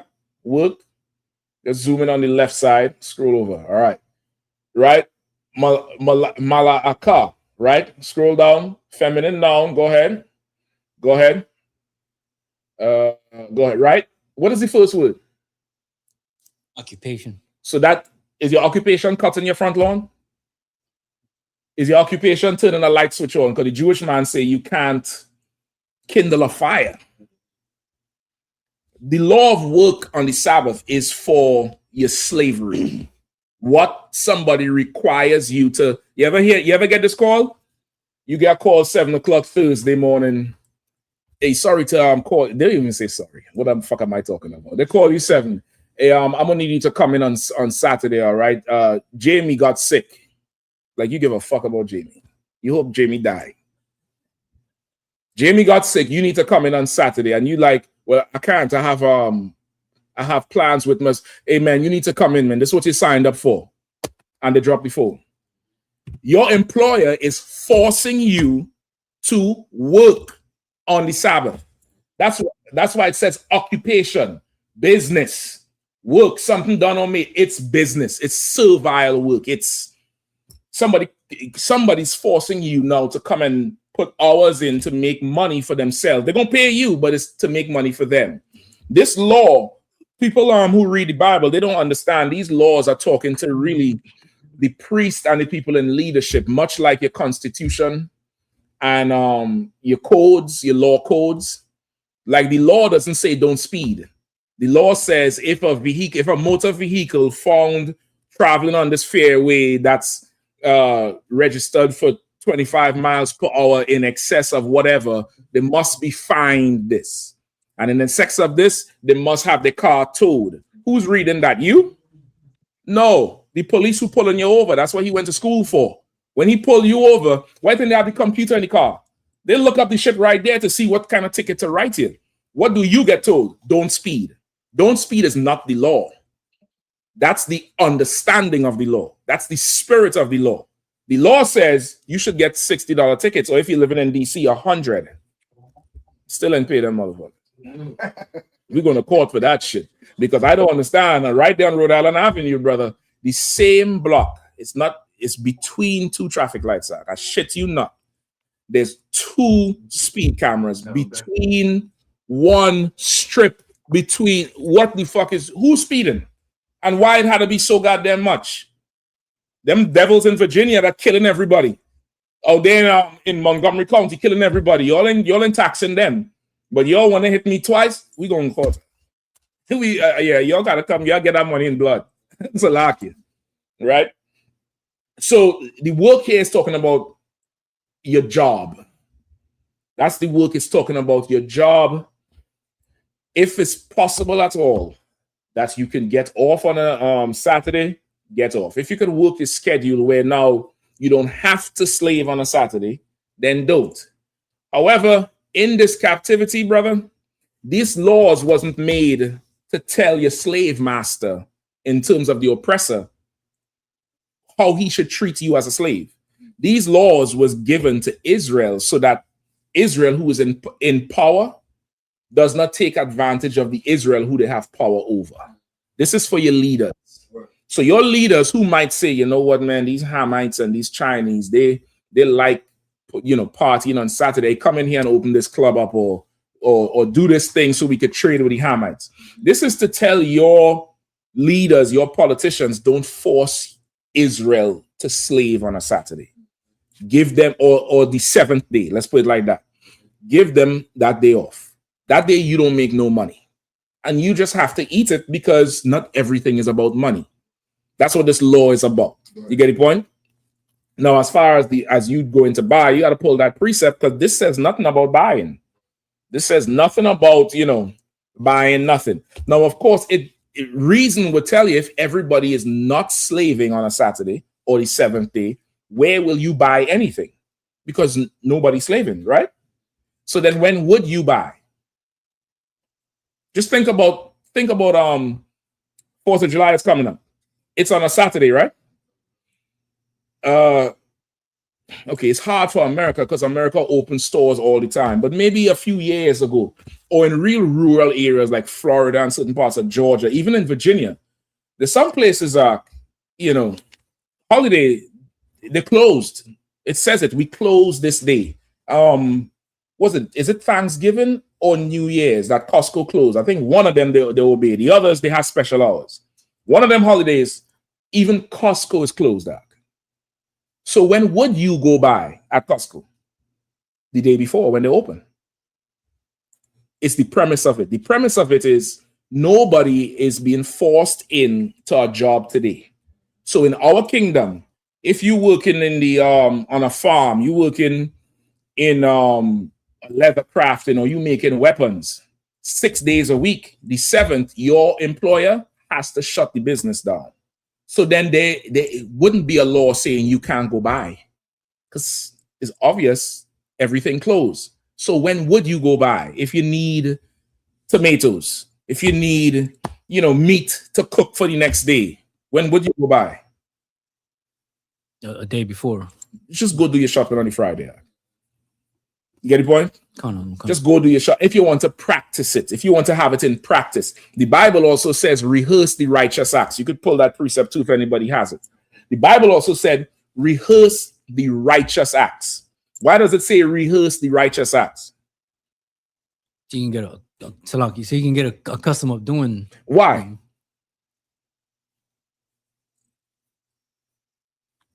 Why he wants you to get accustomed doing it? So you want to worry about, like the Sabbath, keeping the Sabbath, A little bit more simple. Come on. You want a shot? Just to get accustomed to it, as the brother said. But why he wanted to get accustomed to it? So you can follow the law. Okay, but why he wants you to get accustomed to doing it? Why he wants you to get used to doing it? Just think practical. Think simple. Because you're his child. Huh? Because you're his child. Okay, but why aren't you already used to doing it? Why do you need to get accustomed to doing it? So you get access to the kingdom. Say it a different way. Salvation. Because we don't have the kingdom. We're not in our kingdom. What are we used to doing? Sinning. That's true. On topic. We're used to going to slave on the Saturday. We're used to everything this kingdom says to do. What are you used to? Grilling on the 4th of July. You're used to doing that. You could show people, man, we was in slavery 1776. Well, it's what we're accustomed doing. It's tradition. This not really about 4th of July. It's, we're used to doing this. So the Lord wants you to get used to doing something else. He wants you to get accustomed to his way. So he says, rehearse the righteous acts. It's a rehearsal. Everything here is a rehearsal. It's a rehearsal. It's called grace in the New Testament. It's called a period of time to get this shit right. Matthew 18 and 15. If your brother offend you, go to him and him alone. If he doesn't hear it, take him to counsel, 2 or 3, so that every word could be established. We need to rehearse that act, because in our kingdom, you rather just put somebody in the ground. You get the point? So the Lord wants you to rehearse certain things now, so that in the kingdom, he don't have to send a priest to cut your head off. You get the point? He wants us to be well-versed in having our own nation establishing his brotherhood and our laws and our culture, so we have more time to oppress the heathen. That's what he wants us. He wants us to have more time to think about how to press work out of these devils, because they have time to oppress us. They got time. They show that you all know that World Cup going on. They show that FIFA president. Somebody put a picture of him on one game that started at 11 o'clock and another game that started at 2 o'clock in two different cities. And it's like, how the fuck is this possible? The average person don't understand the type of power these devils have. They could be in America for breakfast and in France for dinner. And it's not a big deal. You think they have time to fight and beef and go on the internet and make diss tracks? They're busy planning how to oppress us. They said, is Zuckerberg or Elon Musk, one of them tried to buy the new app Kalshi. What they call it? No. There's a name for the category of that. Say again? Poly markets. Poly market. That's the thing. Who said that? Bakwash. Kind of what kind? Bakwash, you need to go buy Kalshi. Yeah, I think you know more about this thing than the devil. That whole poly market world. One of them went to buy the shit. He got one of the executives who has an NDA to sit with him and talk. The whole meeting fell apart. He said he went to his Meta team. He said, y'all go build up a poly market app for me today, and you'll test it with fake money. Now, brother, this morning, what was you thinking about as you woke up? What's the first thing come to your mind? Just be honest. Well, okay, besides that, that's, that's a staple. That's like, devil. Give me the mic. I don't feel like going to this slave. I don't really want to go to the slave, but I gotta go. It's the end of the month, so what's due? Right. And what else? Car note, bills, food. Let me get up and go. When you do this to get up and put your hands on your knees, that ain't age, that's oppression. That's a bill is invisible, but I should have you like this, weighed down. You're not thinking about a poly fucking market arc. What the fuck is that shit? You're not thinking about, I'm not gonna buy from these Asian stores because they will You're not thinking about that arc. I need to go here to get this, to go there, to go to work and get these bills. You understand that? They don't want us having the freedom to think, because we might come together. So in the kingdom, brother, the Lord wants us well rehearsed in his social laws, his civil laws, his marital laws, his financial laws, so that we have time to figure out how to make Moab more productive, how to make the Russians more productive. These Hamites, we had to figure out how to make them more productive. They're unproductive. You had a big old land mass down there, all that diamond, and you let this white man come take it. You need a manager. You need a slave master, and we are well versed in it. We'll have counsels on how we could squeeze another dollar out of these heathens, like they have counsels over us. When they decide your minimum wage and your tax bracket, and you get in a raise, and then 2 weeks later you hear, the brother sent me our officer Arawadia sent me an article. There's new laws in Maryland. They say the minimum wage going up to $15 effective July 1st.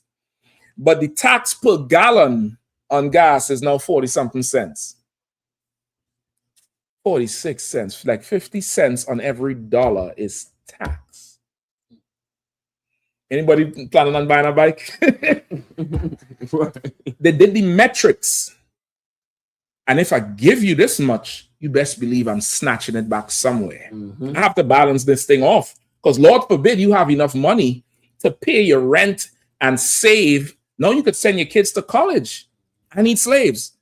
Brother, we have to rehearse the righteous acts now. We can't have counsels in the kingdom about, the petty trespasses that happen. In the kingdom, I need Izan to come down with his entourage so we could talk about how we're going to oppress these Australians and the North Koreans, and at the same time pit them against the Japhetic people, so that we'll make money off of them, off of their war, off of their struggle. We're going to sell, weapons to the Japhetic people, and sell other weapons to the North Koreans and tell them these weapons is more powerful. But then when they come to buy it, these weapons don't work and they get slaughtered. And now what do they need? They need somebody to come and rebuild their country.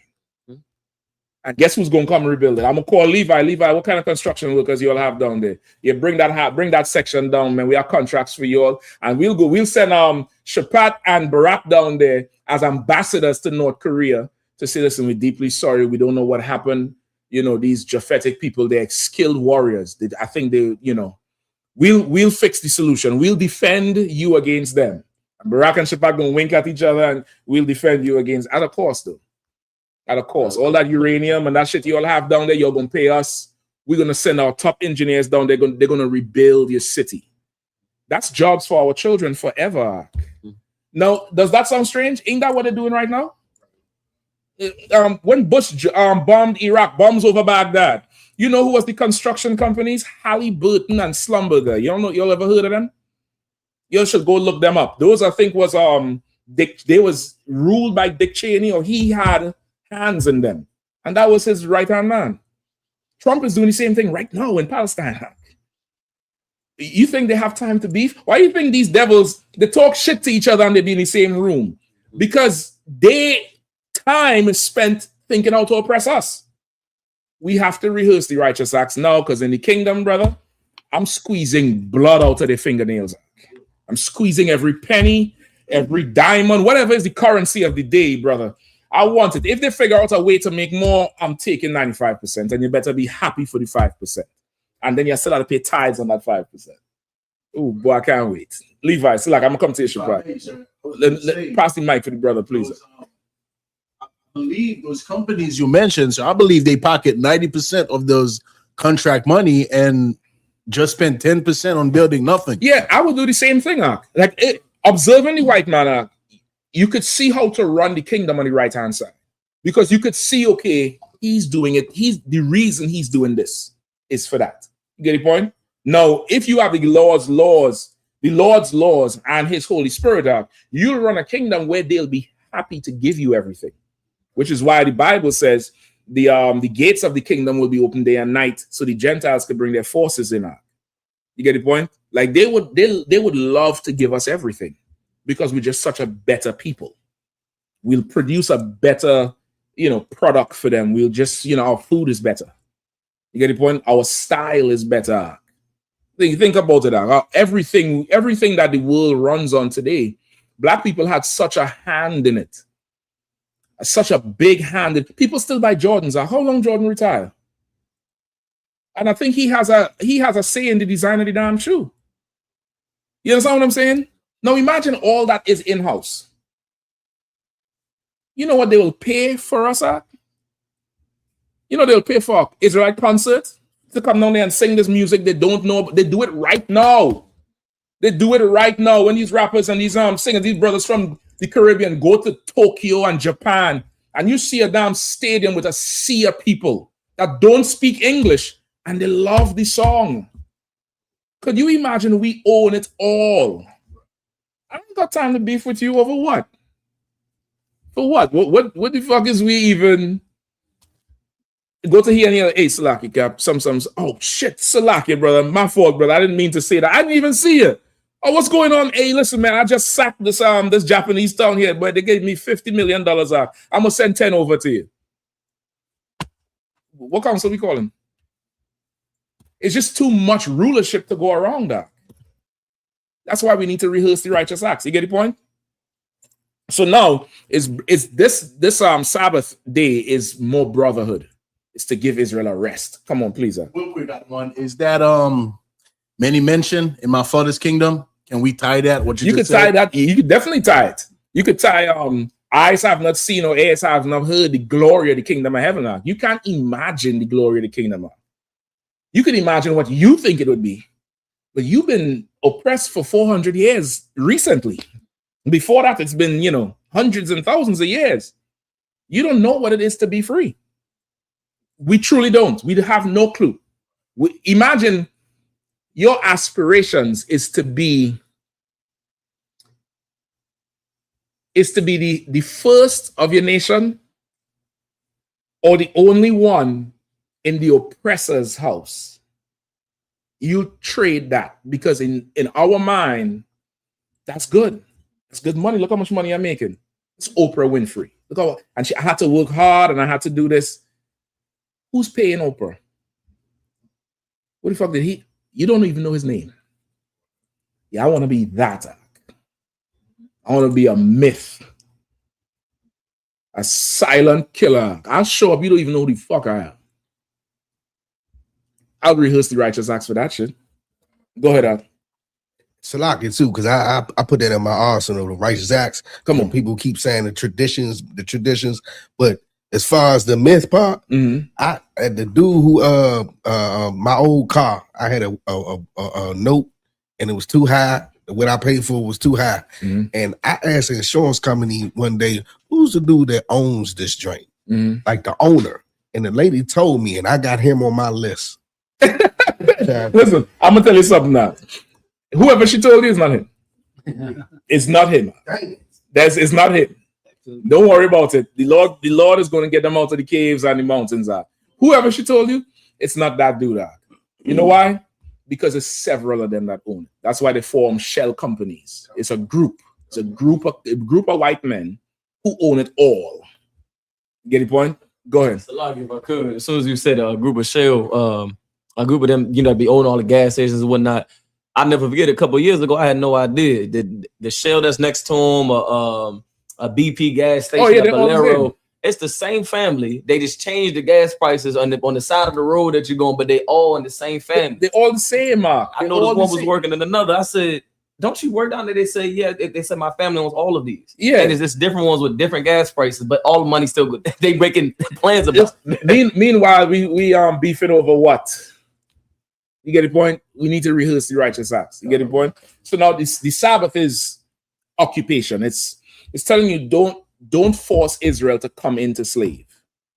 Don't do that. Shut your business down so they have a day off. They don't have to come and plow the field today. They don't have to come and sell grapes today. You could miss a day. You're still going to be all right.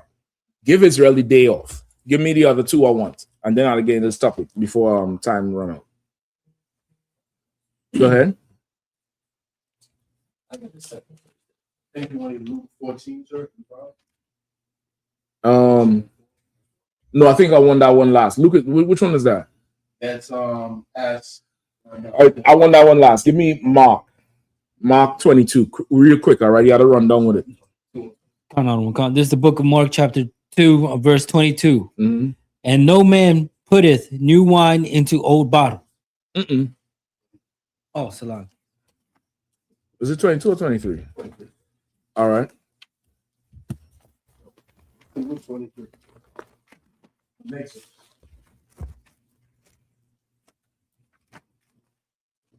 The book of Mark, chapter 2, verse 23. And it came to pass that he went through the cornfields on the Sabbath, on the Sabbath day, and his disciples began as they went to pluck the ears of corn. What day was they what day did they go through the cornfield? On the Sabbath day. And his disciples began as they went to pluck the ears of corn. Verse 24. And the Pharisees said unto him, Behold, why do they... Who are the Pharisees?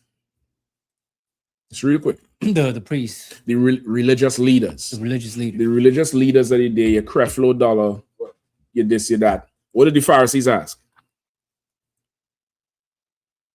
So you said where they at, sir? What did they ask? Oh, just read 24. And the Pharisees said unto him, Behold, why do they on the Sabbath day that which is not lawful? So what did they ask? Why are they working? Or why are they pulling the corn? Because they consider that work because of the law, which lets you know what about people, not the brother who's asking the question, but the doctrine that's pushed by fake Israelites and Christians today. They in the spirit of the ignorant Pharisees in the days of Christ. You get the point? Come on. The law, it just said, we pulled it up. The Hebrew word, it refers to occupation. Not if you outside polishing your car or walking your dog or lighting a grill to grill some, whatever. You get the point? That's not the work they're talking about in Leviticus 23. So these religious leaders came up to Christ and said, man, why are your men doing this on the Sabbath? It's against the law. Go ahead. Verse 25. Mhm. And he said unto them, And Christ answered, go ahead. Have ye never read what David did when he had need and was an hungered, he and they that were with him? Right. So he's saying, did you ever read what David and his men did when they were on the run, when they was hungry? Go ahead. Verse 26. How he went into the house of God in the days of Abiathar, the high priest, and did eat the shewbread. Right. He went into the Lord's house, meaning the school or the temple. And that shewbread that you all put for the Sabbath service, David ate that shit. David, now to a Christian, what would a Christian do? What would a Christian do? Just imagine a bunch of niggas who on the run, the braids ain't all that tight. It's been a while since they get a good wash and oil down. They ain't smelling all the way nice and frankincense stuff because they're sleeping outside. You understand? When you read it, they ate the Christ men ate the corn and all. Just pick the corn and ate the shit out.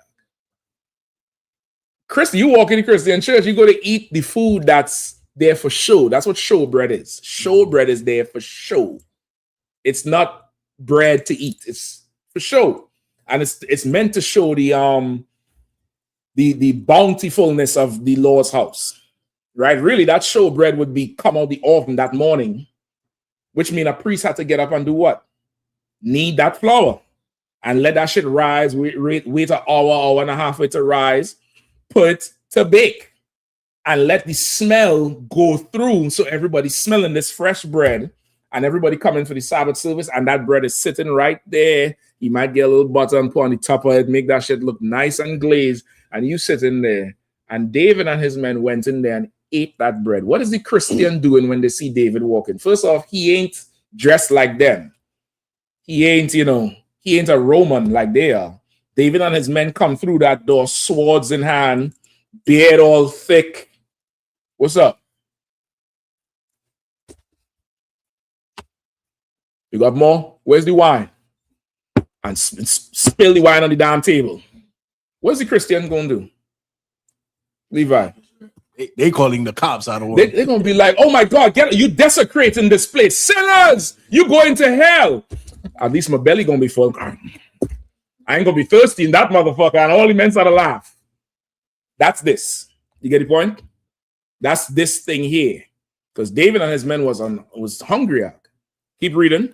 Which is not lawful to eat. Which is not lawful to eat because it's show bread. Go ahead.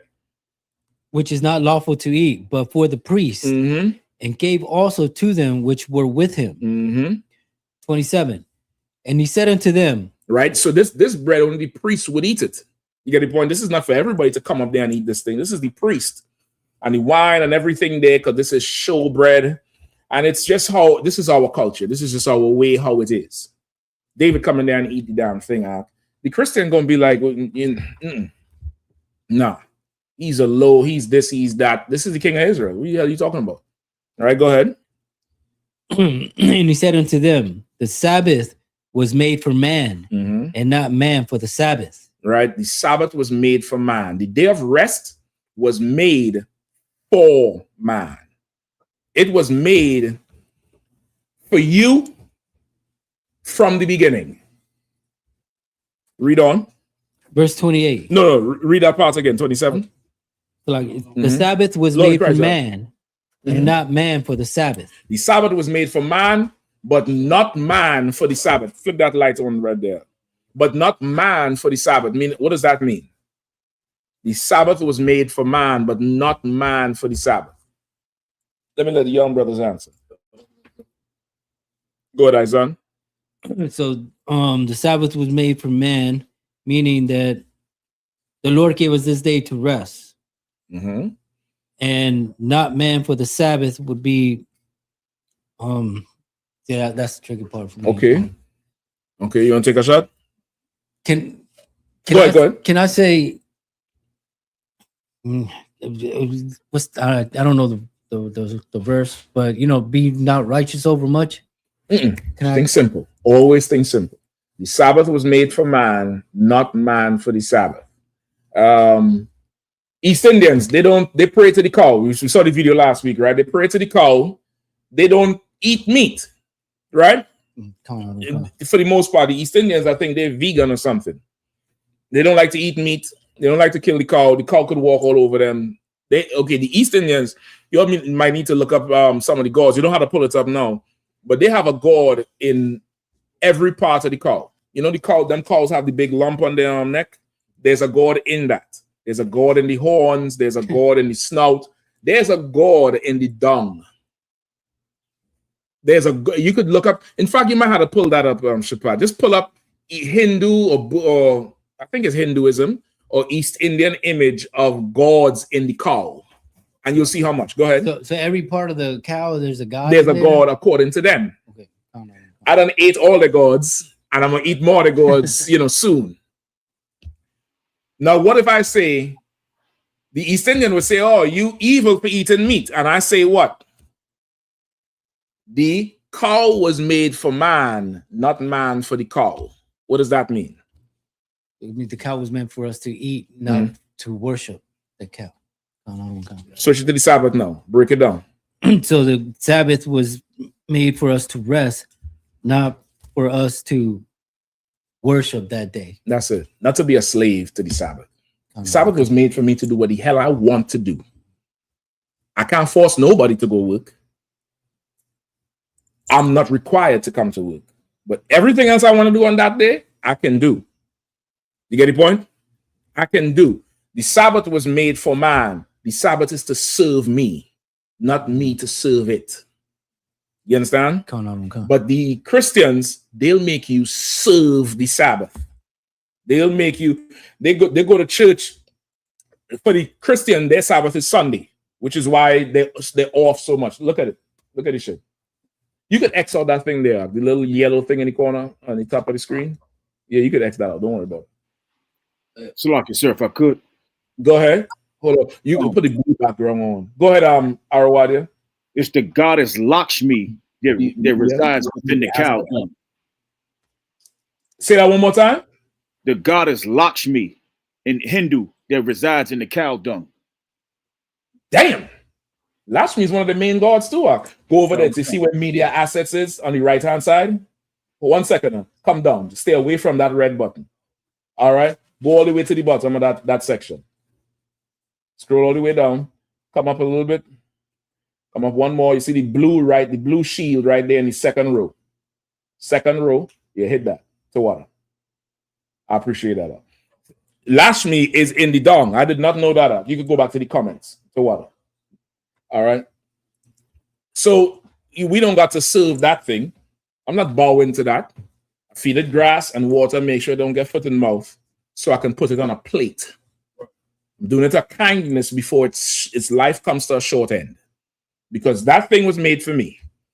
And brother, these animals, it's down there like they know they made for you.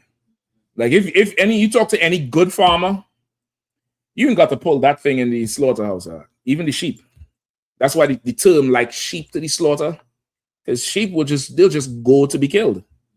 They'll just go in there. And that's it. If you're a good farmer, if you're a horrible farmer, of course, they're going to quiver in a corner because they're hearing something and seeing you roughing everything up. But brother, you're a good farmer. These niggas will just lay down. They'll just lay down, and that's that. They'll kick up when you slaughter them, but that's natural. Your body's going to try to fight to live. But they ain't going to fight you to go kill them. It's like they already know this shit. The Lord gave you stuff, whatever. You could grab a chicken up by the neck. He done. They're so fragile. You do that, their neck is broken up. And you put them in. They're made for me, not me for them. And it's the same thing with the Sabbath day, right? Read the next verse. Verse 28. Therefore, the Son of Man is Lord also of the Sabbath. Right. Therefore, you and I, we're Lord of the Sabbath. We're Lord of the Sabbath. So now we're in captivity. There's stores open. If your slavery doesn't allow you to buy food on the Friday, you need to go to the store for something, man. Go to the store. in practice, in rehearsing the righteous acts, try to buy it in a week. Get the point? Nobody gonna come to and cut your head off for working or slaving on a Saturday, but in rehearsing the righteous acts, if I could get off, I'll get off. Now, if you're a priest and prophet in the Israelite school of the UPK, you are strongly urged to not slave on the weekend. Why? So you could come work for the Lord on the weekend. You get the point? You could come and work for the Lord on the weekend. What's the precept? We just read it. The priests work on the Sabbath day. That's how you could have a Sabbath service. What you're doing is in service of your nation. It's not an employment like selling tires. You get the point? Now, you brothers in here, you come to camp, right? Your day Saturday starts, depends on where you live, sometimes 6, 7 in the morning. The brothers from Virginia, they leave in 5, 6 in the morning to drive up to DC. And DC when we had to go to Virginia. If you have to get some for your household, is it even in your mind to get it on a Saturday? Oh. You'd be an idiot if you wait until Saturday, right? When you call your camp leader, it's slack, it's I need toilet paper. What are your camp leader going to say? So why are you trying to get it today? Brother, you had all week. How much time you heard that shit? You had all week to get this. Nobody charging you for the Sabbath day, but I need you at camp. I don't care about no damn toilet paper. Slack it. You have all week. It's rehearsing. It's rehearsing the righteous acts. When we get our kingdom, will you need to go to camp? Oh, you love camp so damn much, huh? I love camp too, but I love counseling over oppressing the nations even more. I want the kingdom so we don't need to have camp. I want to hear about a camp on the east side of Edom where some devil is talking on the streets about their kingdom. Oh, I'm gonna fucking show up. I'm gonna stand on that corner with a hood on and listen. And as soon as he said, some, death to the Israelites. And they see the fucking headpiece. I want Shabbat headpiece, big. And I want a sword. Boy. And as soon as that's down near the signal, I lift the damn hood up. And all of a sudden, niggas just start appearing out everywhere. Nobody gets to run. What you was just saying? Say it again. Oh. Camp in the kingdom. Nah, brother. I want to crush camps in the kingdom. They're going to have their little rebellions. We're going to get the word. They're going to send a bird, a raven. The raven come and land. And take the little thing off his. There's a rebellion in Moab. What the fuck is wrong with them things? You know, you and this brother, y'all go down there. You'll handle that shit. You go handle. You can handle it. Yeah, go handle that shit. Or Isaac might say, Salaki, so you know, just married my 15th wife. You know, trying to give her a son. Oh shit, Isaac, I forget that shit. But send one of your sons down there. He need to wet that sword. You still want to go to camp? All right, Tawada, brother. Listen, once again, we're not in a position to imagine the kingdom. We really don't know. You have to have time to think about it. You gotta be like, damn, I wonder what it's like to rule. What could it be like to really have real power over these people? Go ahead, Shapat, please. It's like for me, just what you were saying. With you know, you unveil your hood and it's time for action. Mm-hmm. Like I'm thinking about, you know, when our bodies change in that twinkle in the eye, and then we go to that Hebrew Academy with Christ in the wilderness. Like we're gonna be on something else. We're gonna be able to destroy something too. You know, to go right along with that. They want to have camp in the kingdom. Say that one more time. You know, like when you say you put your hood, took your hood off, and it's time for business right there. Like how dangerous we would already be from Hebrew Academy in the wilderness, and the body changing in the twinkling of an eye. Mm-hmm. Yeah, listen, I mean, we could sit and talk about this all day, but the problem is, at some time in the conversation, somebody's going to say, I got to. Come on, finish it up. Come on, Yatazar. Go to work. I got to go to work tomorrow. How much times y'all heard that shit? Hey, man, I got to go to work tomorrow. Imagine talking all night about extorting a nation. That's what these devils doing in them. You won't rehearse the righteous acts for that? You won't pay some tithes for that shit? They wouldn't stop getting high, stop going to the strip club, stop aborting kids. You wouldn't stop doing that just to be able to sit all night with the best liquor. I mean, grapes that you see grow and somebody puts in a press and you could go see where it ferments. And you staying up all night and you're all just talking about the math and what we could do and tax them 0.5% more. So when you see the oppressor talk about the housing market, it was 2.3%, but now it's 2.2%. That's better for buying. And you like, how is a point something of a percent? Because that's enough for them to still extort money from you. Yeah, I love camp. You all know I love camp. I love that pulpit of wood, brother. But I love it because of what it could get me. I don't love it to the point that I want that to be forever. I want to be able to put that pulpit in a museum. Just like how you go to the White House, that desk is there. They said it was made from some shit, the wood.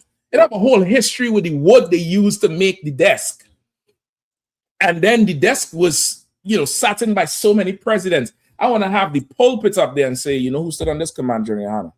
John Hyman, John Mayak. Look at these pictures with this camp and this bootcase. That's the same podium. Can I touch it? No, you can't.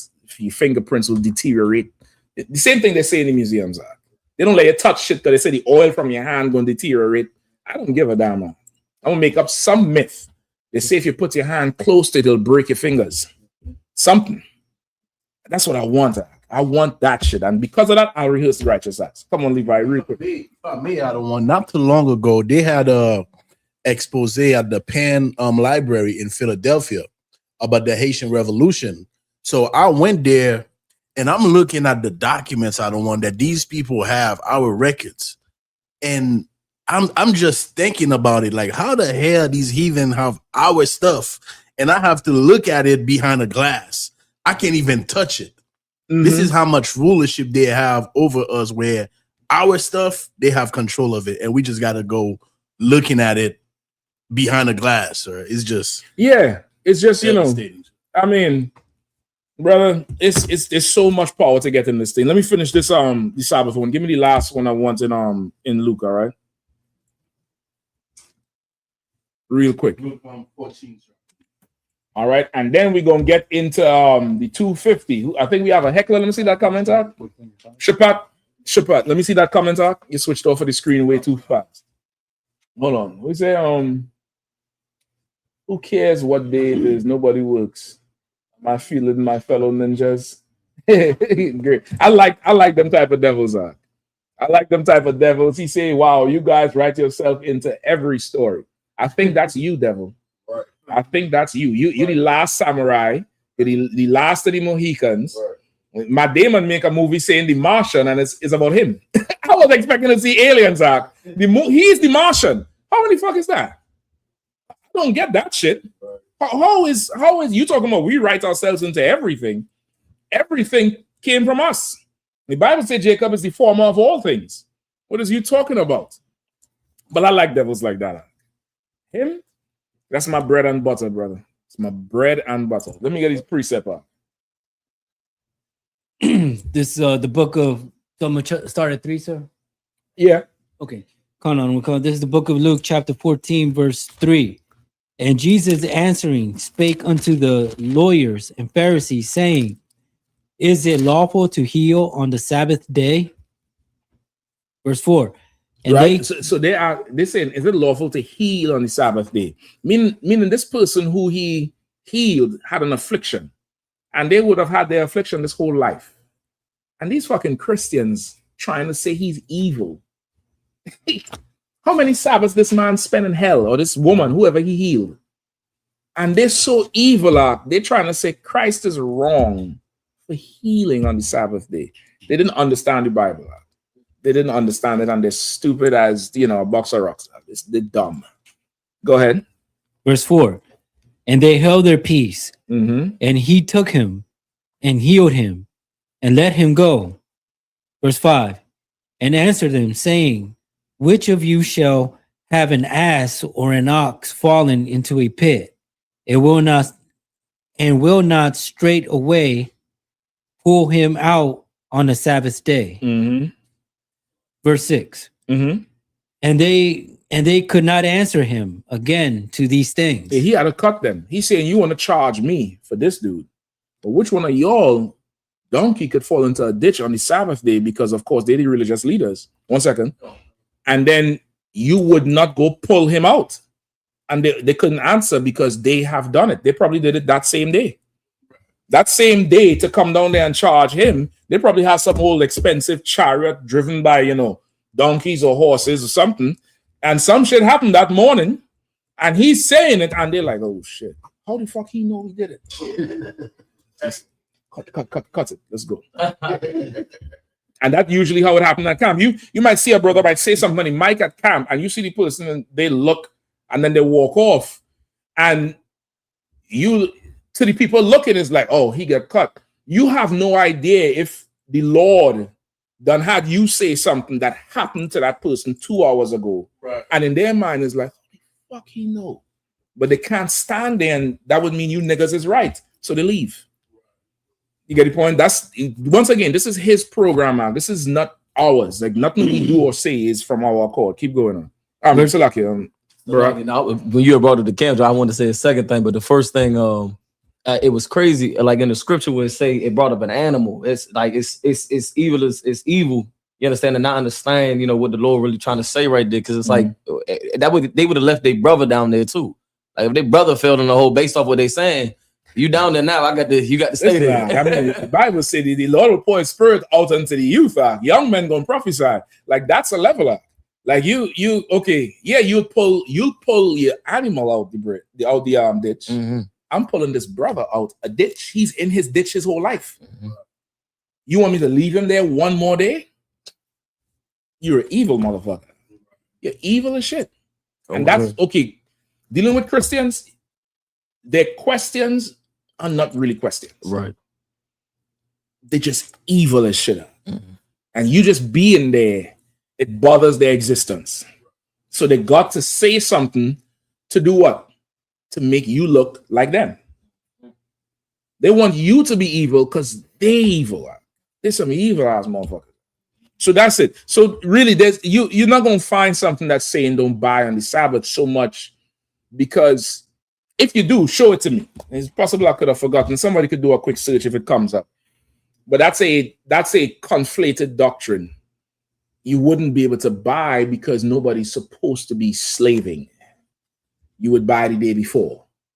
Now, we in captivity, we rehearsing the righteous acts. You may not, Saturday might be your only day off. I think there's an old video in Baltimore. This sister who used to go with them candy canes, right? The one who used to call himself the comforter. He died in prison from COVID. He got locked up from stealing money. They say he embezzled over $5 million from the organization. And this evil bastard tried to overthrow Commanding General Yahanna. He tried to destroy him and took the schools and led a whole revolt against the general. And he Christian church with the same red and white robes that the Catholics wear. And there was this sister that came to us in Baltimore, and she said, I'm glad this was a time we blazed on them niggas off the corner. That was one of my most favorite camps. Cursed them niggas out on the corner. Because we went to Baltimore, and they heard we were there and sent, I want to say about 100 or 150 men down there and just spread them out. And they started handing out flyers to everybody who was listening, trying to stop us. Man, Commander Yahanna got up there that day, bro. I saw a raw side of the general. God damn, he cursed them niggas out. And her sister came out and said, she said, I'm glad you saying it. She said, because they tried to draw me in a council with the comforter dude, and he was known for just having sex with a ton of women through his power. She said she didn't want to go. And then the general said, well, what was the council about? She said, well, I work all the time, and my only day off is Saturday. And they say I was evil because I went to the store. And now she had to go up to New York to see him and sit in a room for hours and get berated. And then, he'll flip it and try to make her his wife, which is what he did to a lot of brothers in the school. Now you can tell me about, the Sabbath. Nigga, just come here. Come here on the Sabbath. Pay your tithes, learn, and just trust the process. Trust the process and you'll be fine. Go ahead. Lucky, I met a brother out here that was he was mad at me. I'm telling him I'm in the I.S.U.P.K. Mm-hmm. and he was trying to take his fury out because of what that brother did. Said he was taking double tides. Mm-hmm. He was taking double tides in the school. Oh, the candy cane dude. I'm gonna correct it. It's triple tides. Well, and I don't know where the fuck that come from. They was evil as could be. Hold on.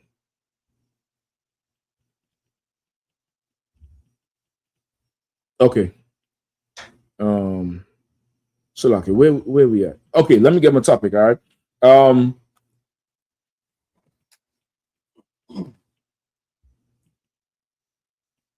One second.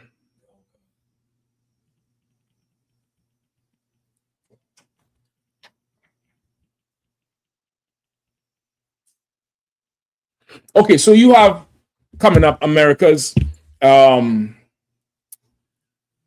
anniversary celebration of 250 years, right?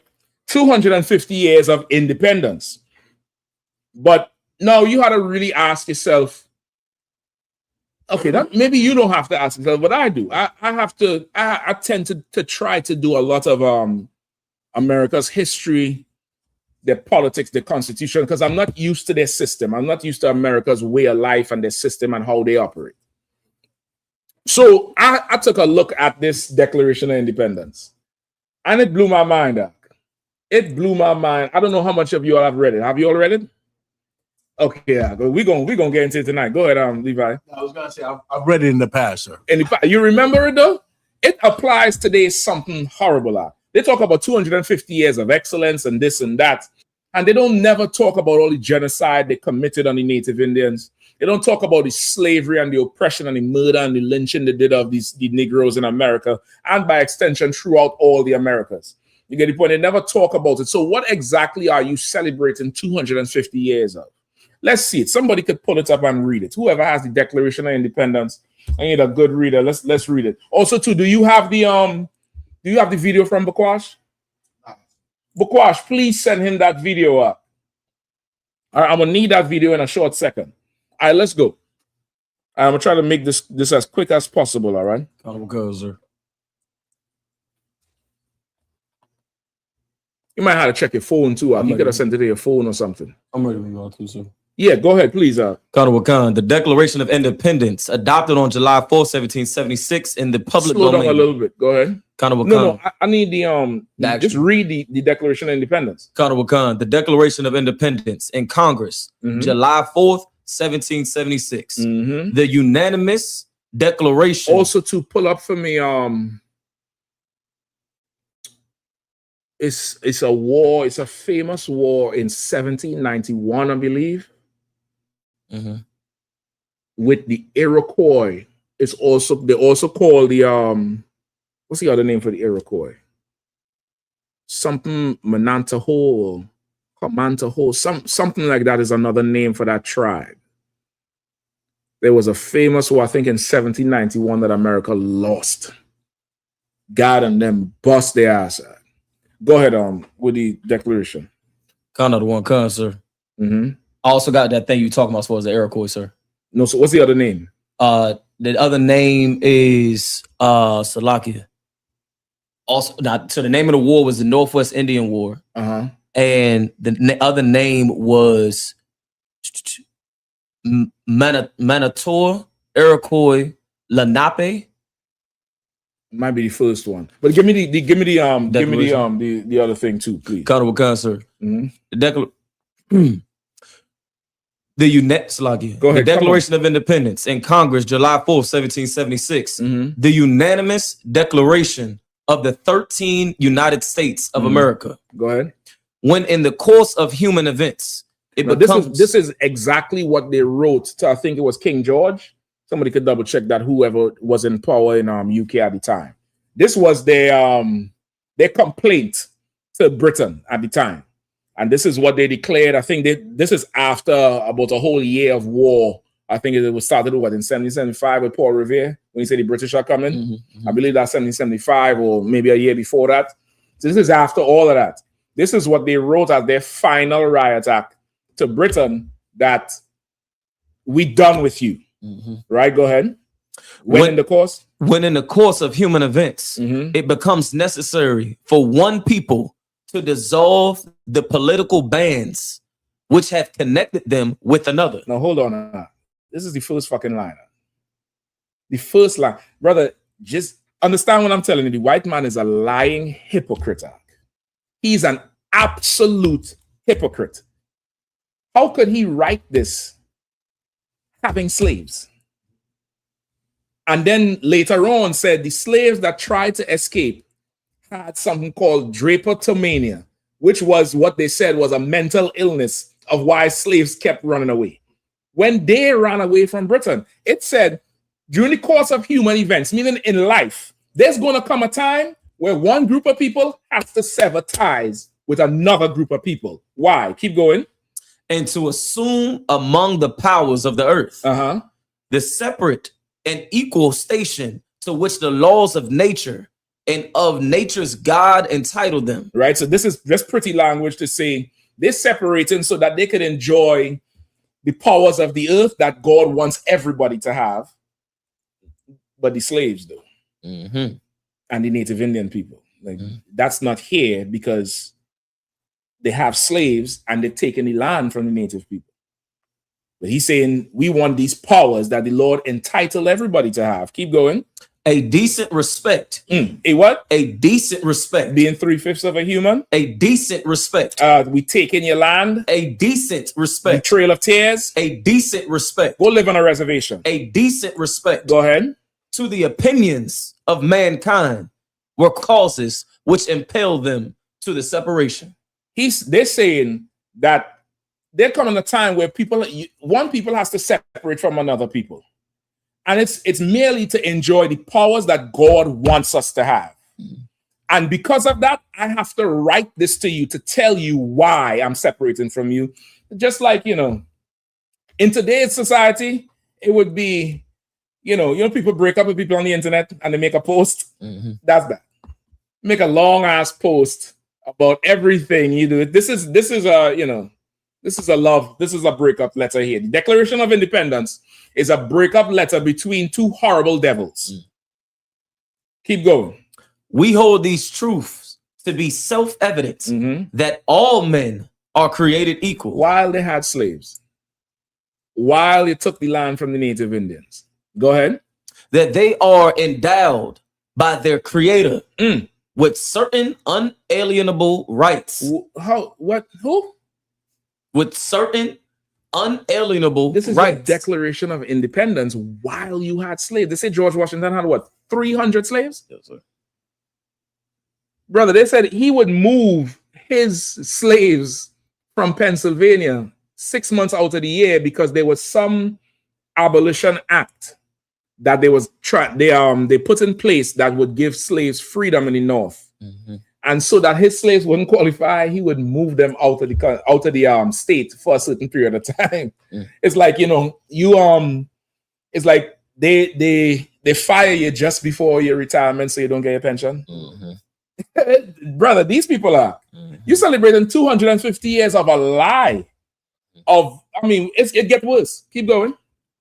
That among these are life, liberty, and the pursuit of happiness. That's what everybody's familiar with. Come on. That to secure these rights, governments are instituted among men, deriving their just powers from the consent of the governed.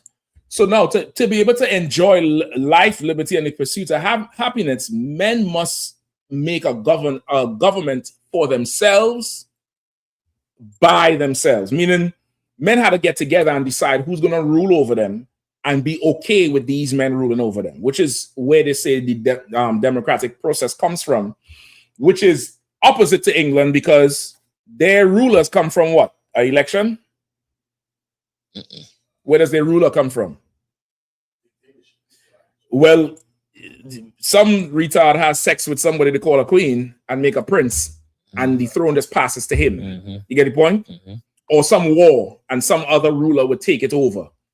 But they say, we're going to reject this king and we're going to elect somebody or a group of men who we think will chart our future and give us the rights to liberty. What is life, liberty, and the pursuit of happiness? Which is why it's so ironic that white people was protesting Trump with no King's Day. Because when you look at the history, it's damn near a mirror of what's going on. Go ahead. That whenever any form of government becomes destructive. Becomes what? Destructive. Becomes what? Destructive. Repealing Roe versus Wade. Destructive. Repealing, no, in fact, not repealing Roe versus Wade, trying to take away the birthright citizenship. Destructive. Destroying the whole federal government, firing everybody. Destructive. Sending your sons back to war. Destructive. Instituting tariffs that caused Americans to pay way more than they had. Destructive. Whenever a government becomes what? Destructive. Go ahead. Of these ends. Of these ends, which is life, liberty, and the pursuit of happiness, which white people are angry for today because Trump lied to them. Go ahead. It is the right of the people to alter or to abolish it and to institute new governments. Now, hold on. They're saying their Declaration of Independence is like, we're going to do away with you because we're not happy with you. When you analyze what this king was doing, you see for yourself is exactly what Trump is doing right now. Brother, we're on the verge of something that's going to happen here. I mean, it's going to be amazing to see. Come on, Shabbat, please. Quick question. UPK Makola said, is it the gradual abolition act, sir? The Gradual Abolition Act. That's the name of the act that he didn't want his slaves to qualify for benefits act. So he would just move them to increase perpetual slavery. He just moved them, which is, again, the white man is cunning. Let's keep going now. Time runner. Go ahead. That's right, Makula. That's definitely, I think that's the name of it. Go ahead. Laying its foundation on such principles and organizing its powers in such form as to them shall seem most likely to affect their safety and happiness. He's talking about the oppressive government. That this oppressive government is going to lay certain things that is going to threaten their life, threaten their happiness, threaten their liberty. Now, what did we see happen in the last 2 years? That the average American, they started feeling like niggas. They started feeling a type of way. And somehow there's like, we're losing America. Meanwhile, we've been complaining forever about it and they didn't care. So it's like the Lord, the general always say, for our life to get better, white people have to understand what it is to be black and Latino. And white people understood it. It crystallized in their brain with that lesbian broad who got shot in Minnesota. And then the other guy who got shot in his back, the doctor or the medic or whatever he was, the nurse. They was like, how could you just gun down an innocent man? He didn't do nothing. And that's what they say. He didn't do nothing. Now you know what it feels like. Now you understand it. Keep going. Prudence, indeed, will dictate that governments long established should not be changed for light and transient causes. So now he's saying prudence, indeed, meaning wisdom, will say. In other words, he's saying, I'm not writing this Declaration of Independence so that anybody who is upset with the government should just overthrow it. You shouldn't just overthrow it for any light transient causes. What are those light transient causes? Slavery, poverty, the housing market, too much tax, if you're black. That's light and transient. So what? You know, you get beaten up, you cop shot you, whatever. Accidental discharge. He shouldn't have been resisted. Not light transient stuff. Go ahead. And accordingly, all experience have shown that mankind are more disposed to suffer while evils are sufferable than to right themselves by abolishing the forms to which they are accustomed. We just went over that in class. He's saying, I'm not saying just by any whim and fancy, you should just come together and overthrow your rulers just because you're upset. He's saying, I'm not saying that. And he say, even experience with ruling, we know that the natural way of man is just to suffer what's going on rather than change from what they're accustomed to. Meaning, people will suffer some sort of discomfort rather than try to change it. So I'm not giving you a license to do it, and I know it's not as easy to do like that because you know what they say, let worse prevail till better could be done. You ever heard that? If it ain't broke, don't fix it. Devils today say they have a saying. What they say? We don't desire perfection. We're happy with good, because they're caught in a quandary now because Trump done lied to them. So they ask they'll if you ask them, are they angry with America? They say no, but I believe we don't need to seek perfection. We're good where we're at. We're just, yes, we did some bad things, but we're good. Well, that's different to what Christ said. Christ said, "Be ye perfect." That's what he said in the Bible. That's right. All right, keep going. But when a long train of abuses and usurpations, read that again. But when a long train of abuses, when there's a long list of abuses done by this ruling government, go ahead. And usurping authority, meaning you going against what's the established thing. So he's now charging them with breaking the chain of command and doing things out of order. You're abusing us and you're out of order. Go ahead. Pursuing. What's the king name? Anybody looked up the king? George III. So he's charging King George III with abusing the American colony and usurping his authority, meaning they have certain laws and protocols that he's not following. He's breaking them when it comes to them. That's according to George Washington and them. Go ahead. Pursuing invariably the same object evidence. Hold on, let me catch up to you. What's the last thing? After usurpation, sir. But when a long go ahead. Pursuing invariably the same object or object evidences, a design to reduce them under absolute despotism. Right? Despotism. All this pretty language, Jack. It's rough reading shit from the past. It's rough, but if you take your time, you can get it. He's saying, after a long list of abuses and usurping your authority, you pursuing the same evidence.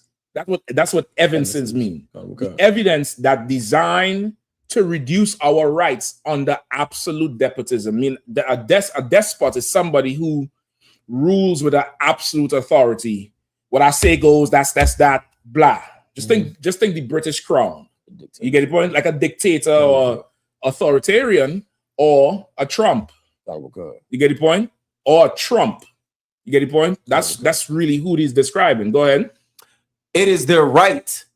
It is their duty. That's he's talking about the people who under this type of person. He's saying it is their right and their duty, go ahead, to throw off such government. Now, according to the Declaration of Independence, Black and Latino people should separate from America. That's right. Yeah. We should just fully separate. We're under a despot. They all been despots. George Bush got up and told the world. I remember it so clearly. September 11, 2001. I think about 4 or 5 days later, the United Nations leader or president then, his name was Kofi Annan, some African. He said, listen, man, we're going to send NATO in. We're going to get to the bottom of this terrorist attack. George Bush got up in a speech to address the nation. He said, anybody who is not with us is against us. We're going to bomb tomorrow. He was absolute about it. He didn't care. We've been suffering under these despots forever. According to your language, we should reject you. We should separate from you because we have object evidences that you are designing things to destroy our life, our liberty, and our pursuit of happiness. According to your 250 years of independence, if we are to be American, we should separate from you. You can't be Black and Hispanic and be American and join the white man. To join him is un-American, because to be American means you've got to separate from a tyrant. Taxation without representation is tyranny. If you are an American, you have to separate from a despot. You have to separate from authoritarianism. You have to. Keep reading. And to provide new guards for their future security. Right? And now you have to separate and provide new gods for your future security. You have to separate and put things in place so that in the future, your life, your liberty, and your pursuit of happiness is preserved. Which is why the UPK doesn't join with anybody. Our ways. The UPK has ways that is unlike anybody else's. Right. We're totally separate. You're too rough. You're too loud. You're too this. You're too that. It's to keep you out. It's to keep you out of here. We don't want to find out later that you're a coward. We don't want to find out in the heat of the battle when we're surrounded by the KKK, which already happened. And we looking, like how the fake Israelites say, when they were shooting at me on the corner, you was nowhere to be found. No shit, Sherlock. No shit. Of course they're going to run. How a card said, if me and my Akim start to argue, is about who going to bite the bullet. Right. And that's what he said? Come on, there's a difference between us and you. We'll never join with you. Right. We are trying to separate and preserve something that could never be taken. That's right. Never. That's right. And if you want to be an American, you're going to have to separate from this place. That's right. You're going to have to separate and chart your own course. That's right. Thankfully, the Lord gave us the blueprint. Keep reading up. Such has been the patient sufferance of these colonies. Now, these colonies, these is rich white men. These is rich white slave owners. Patience for what? For the cotton to come in? That's what you suffering? Waiting for them to weigh the cotton? What does Revelations 13, 9 and 10 say? Give me Revelations 13 and 10. Quickly. Give me the young brother here, read that. Revelations 13, 9, and in fact, read from 9 quickly. Because we're right up on time. Brother, after I read this thing, I think I'm going to enroll in one of these schools in DC to study American history and American studies. I need to understand this devil a little more because I realize he's the devil. But if you could understand him with the Spirit of the Lord, you will see really how to rule this damn place. Right. He's literally telling you here in his Declaration of Independence that they're going to celebrate 250 years of that you should separate. How could you read this and not think I need to separate? I need to make my own. Right. Reading Revelation 9 slack. You had that up? Go ahead. Go ahead, please. Hey, sir. When I studied, General Muhammad had said something in class, sir, that made me go and read something about the Haitian Revolution. Come on. And what I find out, sir, is that the great colonial grand planteurs, they call them, that owned the plantation in Haiti, they was trying to do this. They was trying to separate from France. Brother. And the king, the devils are so diabolical, sir. They arm black men. They arm black men, and this is how a lot of the Levite, they became powerful because the devil was using black men against the devil and against the mulattoes. You're going to find that in so much history. You're going to find that with Issachar. You're going to find that tactic so much. So listen, bro, I remember I was working on a halfway documentary with Simeon and Levi years ago. You're going to make me go look for them tapes. Like, I'm going to call you. That shit there. Brother, France said Haiti was the jewel, the prime jewel in the crown of France. Right. Haiti had so much fucking power because them brothers, once they separated, France wasn't getting no more money. And I do believe that domino effect caused the French Revolution because Europe was fighting at the same time and the money wasn't coming in. So it's like they had a fight in Europe and they had a fight there. All that led to the whole concept of the European Union. They said never again must they fight amongst each other because it costs too much to rebuild it back. They said we had to come together and dominate the earth. But brother, it was down there like a domino effect or very side by side at the same time, the Haitian Revolution and how it affected Europe. Like they downplay it because they don't want you to see the power in separating. But brother, what Levi did, it toppled the world economy down there. You get the point? Let's keep reading on. Oh, it's lucky. Read on Revelations 13, 9 and 10. Revelations chapter 13, chapter 10. Verse 9. Verse 9. Verse 9. Uh-huh. If any man have an ear, let him hear. Go ahead. Verse 10. He that leadeth into captivity shall go into captivity. Go ahead. He that killeth with the sword must be killed with the sword. That's what the Bible says. That's written in red. Christ said that. If a man lead into captivity, he has to go into captivity. If a man slaughters and murders with the sword, he must be slaughtered with the sword. Keep going. Here is the patience and the faith of the saints. Now, there's some people who is patiently waiting for this to happen. Who are those people? In short, come on. I raised my hand. I am. You know what I'm saying? But Okay, give me it according to the precept quickly. Those who practice those who went into slavery, and those who was killed by the sword. That's who's patient. That's we're patiently waiting because we are suffering those things. What the fuck is he suffering? Read that part in the thing again. Huh?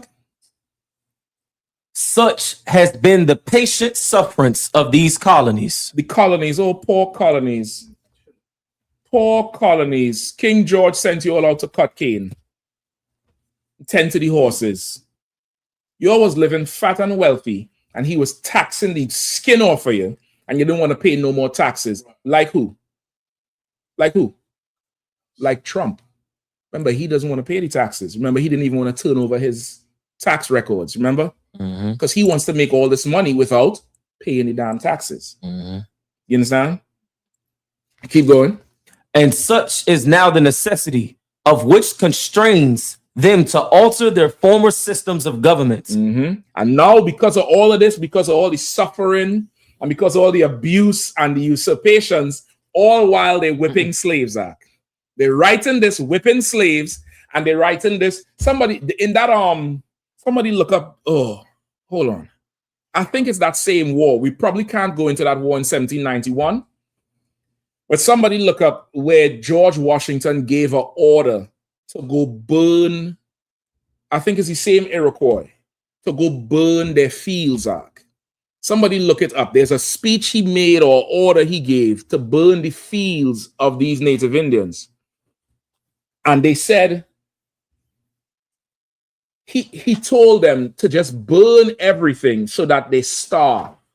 And he said a few other things. Please, somebody look it up quickly. What's going on? What's you need? I need the charges to keep reading. Let's use the other one in the meantime. Okay, come on, sir. Just use the other one in the meantime. Oh, for your phone? Yeah. Oh, no sweat. All right, no sweat. Okay. Don't worry about it. Just focus on the thing. He got it. Go ahead. Such has been he got it. Ain't no sweat either. To water too. Such has been the patient sufferance of these colonies, and such is now the necessity which constrains them to alter their former systems of government. So right, all the slavery that George Washington and them went through, all this oppression and having their babies sold, they have to alter their state. If you altered your state just from extra taxes and England giving you new laws, what should we do for what you did to us? Shouldn't we at least separate from you? Shouldn't we at least say, you know what? We'll do better than what you did. You fought the British and held taxes. We'll pay you your taxes and not worship your God and not celebrate your Thanksgiving, not celebrate your Christmas, because that's the American way. The American way is to separate from a tyrant, from a despot, and to write an article of independence. Well, it's already written for us. It's the Bible.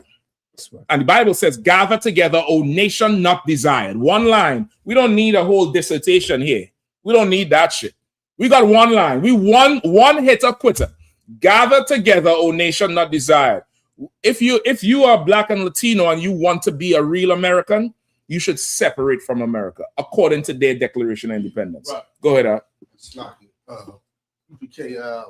Makulat asks, is it the Washington Farewell Address 1796? I can't remember the name of it, but check the speech where he said, go burn everything. Go ahead, please read what he said. Yeah, if I may, sir. It's the most well-known of these actions was the Sullivan Expedition in 1779. I think that's the Sullivan. I think that's the name I remember. Go ahead. And Washington's written orders to Sullivan that's included 1779. This is after independence. Right. 3 years. Go ahead.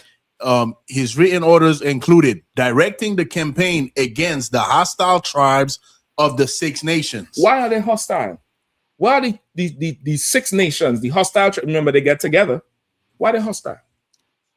Ensuring the total destruction and devastation of their settlements.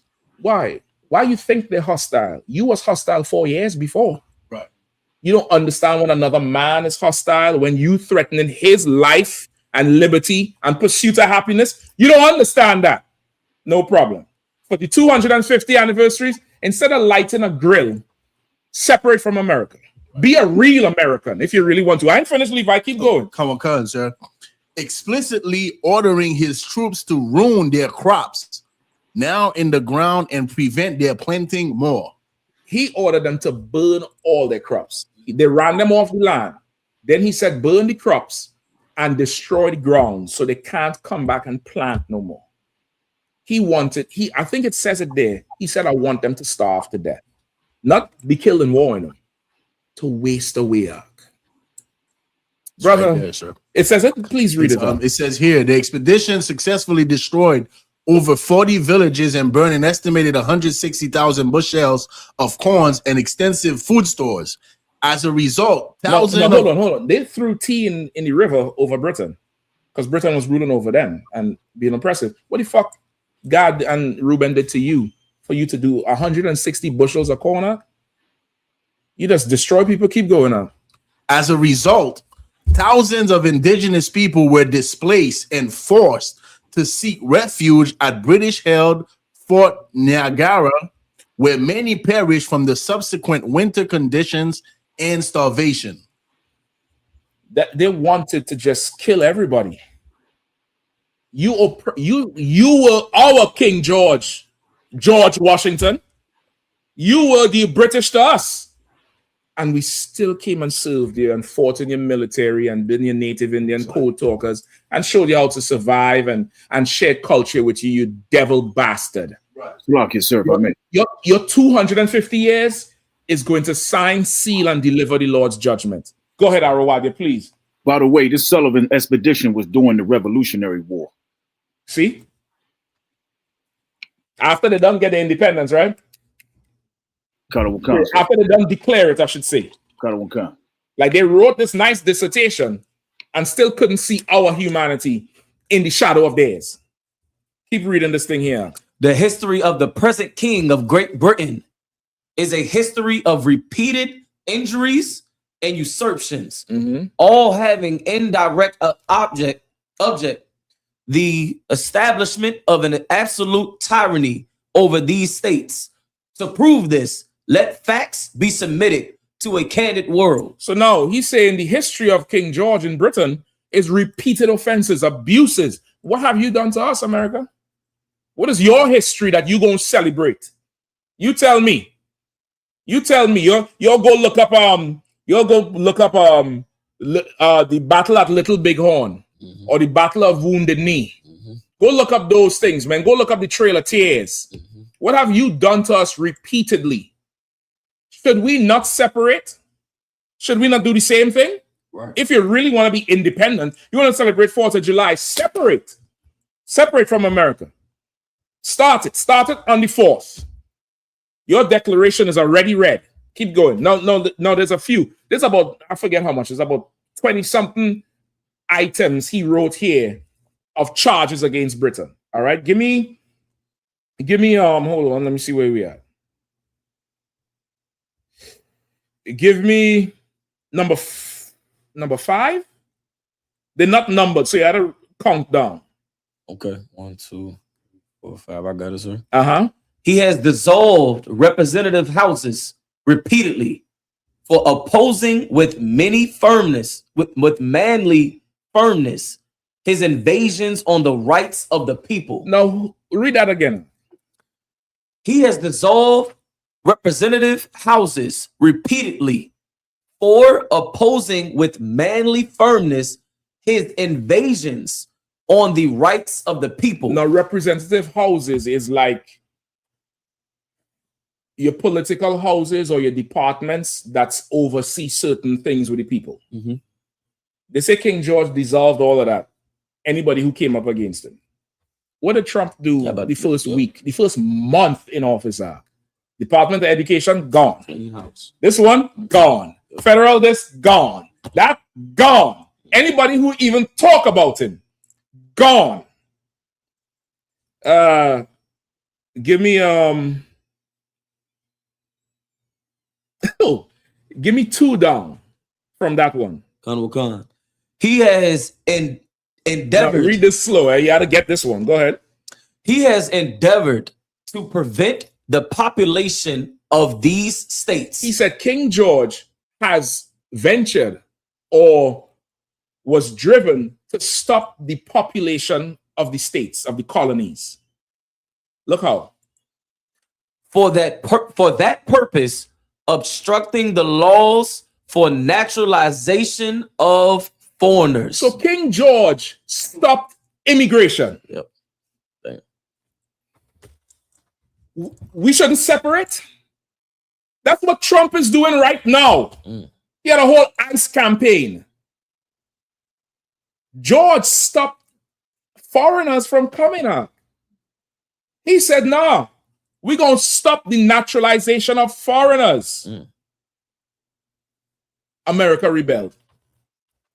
What should we do for ICE deportation and ICE? But shouldn't we just separate? Shouldn't we have our own independence? Now, this is their declaration. This is what they separated from Britain from. Exactly what they're doing to us today and even back then. Read on. Refusing to pass others to encourage their migrations hither and raising the conditions of new appropriations of lands. They made laws so nobody could come and get lands. So everybody had to stay where they are because they didn't want the colonies to grow. They had their own immigration. I'm going to get the next one. Go ahead, Shapad. I mean, even though they foreigners, it sound like what they doing today where they don't want Latinos to come in, but that's they the point I'm just making. It's the same ICE. It's the same ICE thing that he's doing with us. You get the point? Come on. I'm saying like they bring in Ukrainians though. They bring in, you know. Okay, don't think that part. Think he's stopping the growth of the people here. That's what you want to think of. He's stopping the growth of people coming and getting land and sending the kids to school. And King George did that to the founding fathers, and they was fed up of it. We should separate. We should have our own independence. Go ahead. If I may, so real quick, I don't want. Would that not be similar with the big corporations that are benefiting from Levi and Issachar, being here, and now Trump is affecting their business? Well, now this is the mirror. The mirror is there's a gulf starting to develop between white conservatives and white loyalists to Trump. And because of what happening, he talked a good game in the campaign, but they're not seeing it. The business is getting hurt. The tariffs mean that they had to spend 1.5, 2 times to order the same goods from China and wait 6 months. So now there's like, are we still going to support this man, or do we get him out? Are we going to have our own revolution? And the loyalists is saying, stick with him, give him time. Same thing with King George. Same thing with them back then. You get the point? That's what's starting to happen. They're starting to have a divide. Starting to have there's a little schism going on that they're not seeing. All right. Give me give me 2 down from that one. He has made judges. No, hold on. Get ready. Next one. He has erected a multitude of new offices and sent hither swarms. No, not that one. The next one after the one. Go up. He has obstructed. He has obstructed the administration of justice by refusing his assent to laws for establishing judiciary powers. Now, his assent to laws, meaning he's going to have to assent to stand. So you stand to the law, like you stand when a general walk in. He's refusing to stand to the law. And because of that, he obstructed the judicial process. Now, brother, at this point, I had to Google this document 3 more times because I thought this was some fake AI shit. I couldn't believe this was the Declaration of Independence. I thought some college student wrote this shit and then duped me out. And I couldn't find a different one. So somebody out there, If with the real Declaration of Independence, please stand up. Because this cannot be it. Because Donald Trump is King George. I mean, brother, let's read some more. Did you get it here from Bukwash? You'll bear with me. Bukwash, please, I'll give him a call. I don't know where he sent it. You'll bear with me a little bit. I'm going to go over the time a little bit. Because this year, I can't believe it. Go ahead. To the next one? Yeah, please. He has made judges dependent on his will alone. Read that again. He has made judges dependent on his will alone. Ain't that what the Supreme Court Justice, the SCOTUS, is made up of? It's 7 judges, I believe. I think 4 of them is Republican. And he's been working on that since 2016. They had some case they was on. I forget which one it was. If it was Roe. You know what? Hold on. Shapat, he sent me the damn video. Salakia. I think he sent it to me. How you want me to send it to you? Okay, hold on. I'm sending it to you right now. All right. Salakia Bukwash.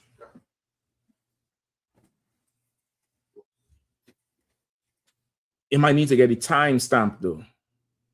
I don't think he sent me the timestamp of it. Just text him and ask him for the timestamp of the thing. You play it at the end, all right? Read that last part again, Wakan. He has made judges dependent on his will alone. Go ahead.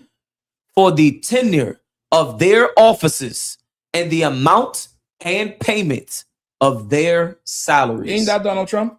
Brother, Lord allow Shapat to get this video up and find the time, but I'm going to just say it now just in case we don't get. There was some case, I forget if it was the Roe v. Wade or the birthright. The birthright citizenship, they just ruled on that on Monday. But there was something else before. I forget the actual case that the Supreme Court ruled against Trump. I think it could be the ICE thing. And Trump went on, he got in front of the camera and he said, they are a disgrace to their family and America. They should be ashamed of themselves. They are an embarrassment. And somewhere in that speech, he said, what the hell did we put you there for? If you want to be an American and you're Black and Latino, you need to separate. That's right. If you really want to be American, if you really want to be America, you have to separate. That's you right. can't join. Right. Because America didn't join George. Right. And George is doing the same thing Trump is doing. That's right. The only thing I see in here that the only thing George didn't do was grab them by the PUSSY. I looked up and down in here for that shit, and I didn't see it. But I somehow think it's going to come up later. Keep reading. He has erected a multitude of new offices. Say it again. He has erected a multitude of new offices. ICE. He has erected a multitude of new offices. Doge. He has erected a multitude of new offices. Go ahead. And sent hither swarms of officers to harass our people. Brother, at this point, I'm sure this was an AI dupe. I'm sure this can't be the Declaration of Independence. I think I just wasted the last hour. Anybody knows if this is the real one? Because at this point, this is 2025, 2026. He erected a whole new office and sent swarms of officers to harass their people.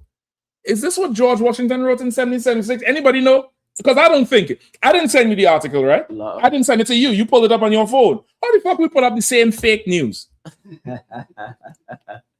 How the hell we do that shit? You have it? How long is this tape? You might could just play the whole thing. It's just hit share right there on top. No, right there in the tab. No, right. Just look right above the picture. Right. Make the whole screen big. Come down in the video. Make the whole screen big. Make sure the volume is up before you play. All right. Online. Pause. Online. Let me know if you could hear it. Go ahead. Supreme Court's ruling on tariffs. Deeply disappointing. Right. The Supreme Court ruling on tariffs. Members of the court. Let's go back and pause. Absolutely ashamed. Pause it. Pull it back a little bit. He said this is for the tariffs. When the Supreme Court ruled that he has to pay back all the tariffs he charged. I don't know if you remember that shit. All the tariffs he was charging, they say he had to pay it back. That's unconstitutional. He come out Pull it back when he coming out again. Pull it back. Pull it. Listen, you need to be independent, Black and Latino. Go ahead. Look at him. He vexed. The Supreme Court's ruling on tariffs is deeply disappointing. And I'm ashamed of certain members of the court. Absolutely ashamed. Pause. I'd like to. Why is he ashamed of certain members? Because he put them there, just like George did. It says he has made judges dependent on his will. He's doing the same thing. Go ahead. To thank and congratulate Justices Thomas, Alito, and Kavanaugh for their strength and wisdom. Pause. That's the 3 judges that voted that he could keep it. I think 2 of the other 4 was put in there before with Biden and Obama. And then the other 2 or one of them is a Republican that switched the vote. So he's thanking the 3 that stood with him. But he go ahead. And love of our country. The Democrats on the court are thrilled, but they will automatically vote no. They're an automatic no, just like in Congress. They're an automatic no. They're against anything that makes America strong, healthy, and great again. They also are a, frankly, disgrace to our nation, those justices. Others think they're being politically correct, which has happened before far. So he's saying the Democrats, they're going to vote against him anyway. But he said the others are a disgrace to our nation, meaning the other Republican that was supposed to vote his way is a disgrace. Keep going. Too often with certain members of this court, and it's happened so often with this court.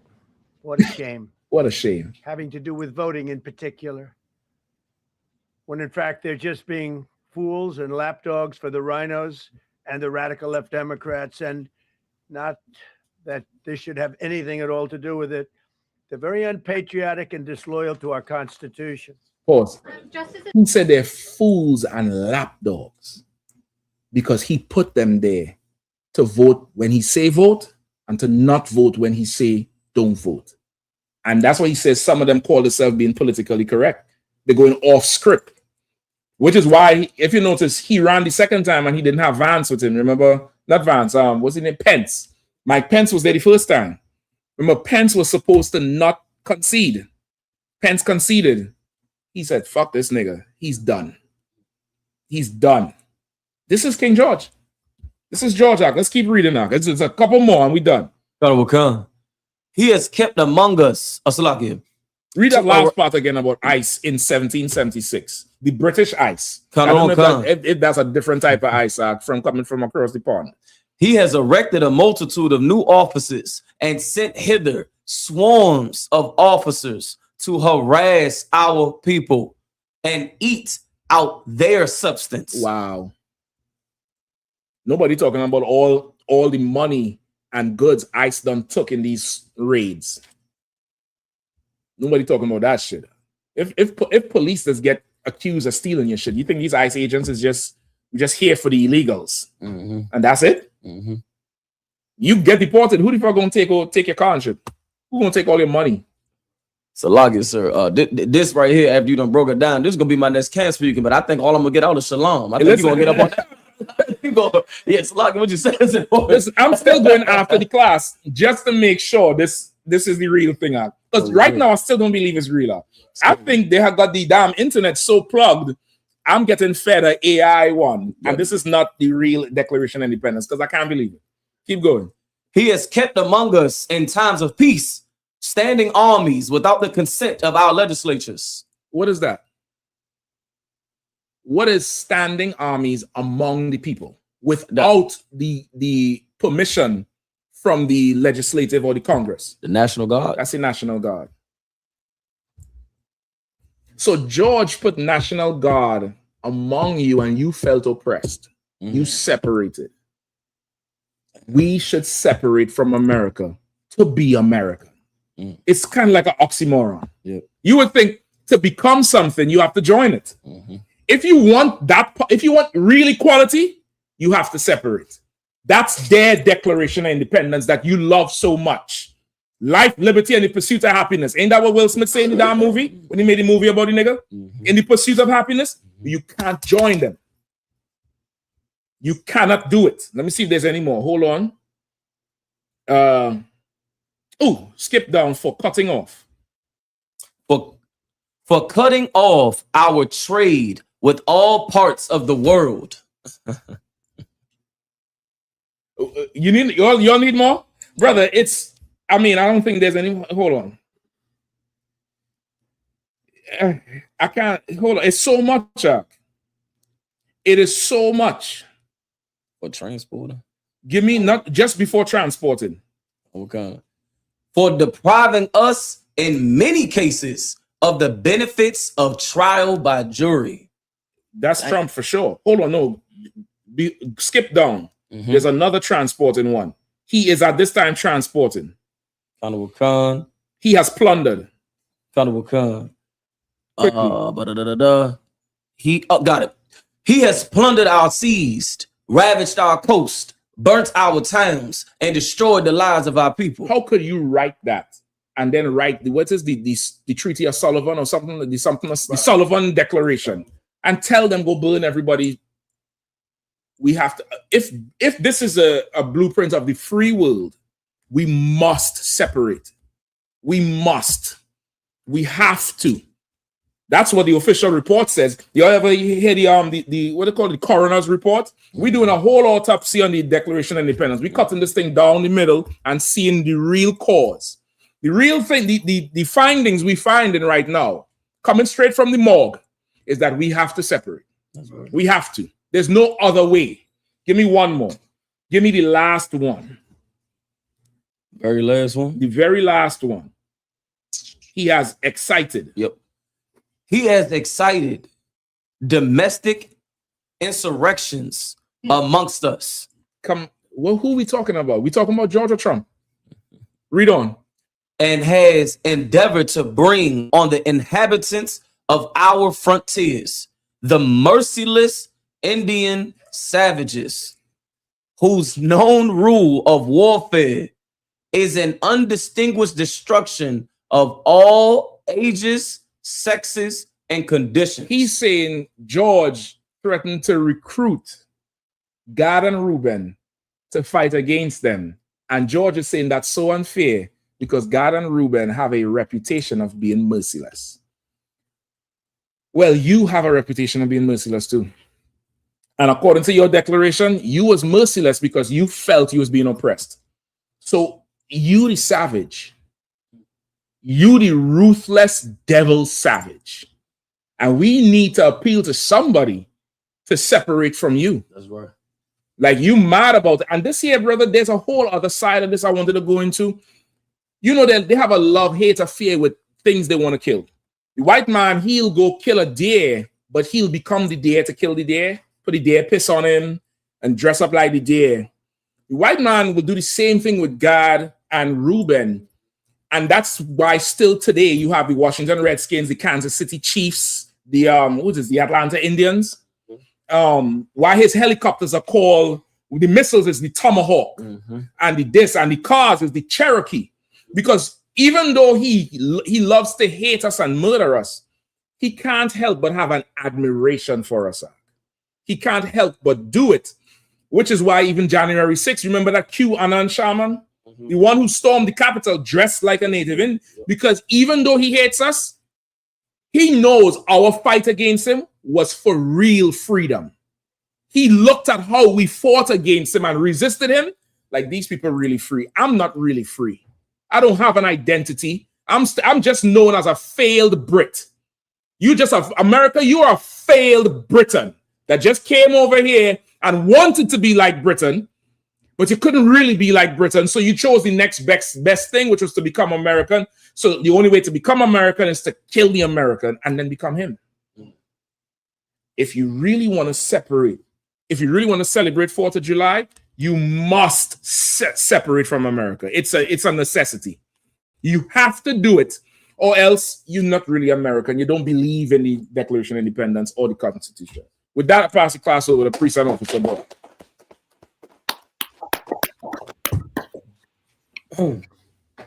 Quickly, though. Security announcements. We are the I.S.U.P.K out of 1 West 125th Street of Harlem, New York, under Commander Jenny Yahanna. New rules for brothers and sisters. When a new brother or sister comes into the school, they are off limits for 6 months. They're to be saluted only. They're here to shed themselves of the world. After 6 months, if a brother or sister has an interest in a particular person, he or she must get permission from the head to speak to a brother or a sister. There's another 6 months in which the brother or sister will court each other. After the 6 month period, the brother or sister will get permission from the head to marry. Tithes, which is a commandment. You can find this in the book of Numbers, chapter 18, verse 21, and the book of Malachi, chapter 3, verse 8 through 10. Means 10th in Hebrew, and it's pronounced ma'ashara. 10% of every penny of any increase the Lord gives you, you give to the treasury department or teacher. Priest fund, free will offer for priests, not mandatory. Whatsoever amount you would like to give. The upcoming holy convocation, we have the memorial. We have the memorial of the blowing of trumpets. That's the first day of the 7th month. That'll be Friday, September 11th of this year. You can find us in the book of Leviticus, chapter 23, verses 24 through 25. As well, we do have the I.S.U.P.K cookouts, annual cookouts coming up. This week is in Tennessee. The cookouts dates are posted. Check out our website and our social media. You understand, to get these dates. Remind Slag, you want to add anything, sir? No, you good. Remind Akim and Akwatin to check on social media such as ISUPK.com, Facebook, Twitter, YouTube, and so on for I.S.U.P.K events and materials. If a brother wants to be a trooper in the school, used to wear all black, which includes black boots, black shirt, black pants, black hair on a scarf. And with that, I say Amajim, which means the same. Sisters, you can stay seated. Men of Israel, we're going to give one courtesy salute to the teacher. Men of Israel, Amajim Shabbat, Amajim, Barak, Yahweh Yajimata, Saul, which means the turn. Sisters, you can stand. Men of Israel, we're going to give one courtesy salute to the sisters. Men of Israel, Abani Shabbat, Amajim, Barak, Yahweh Shema, Yajimata, class dismissed.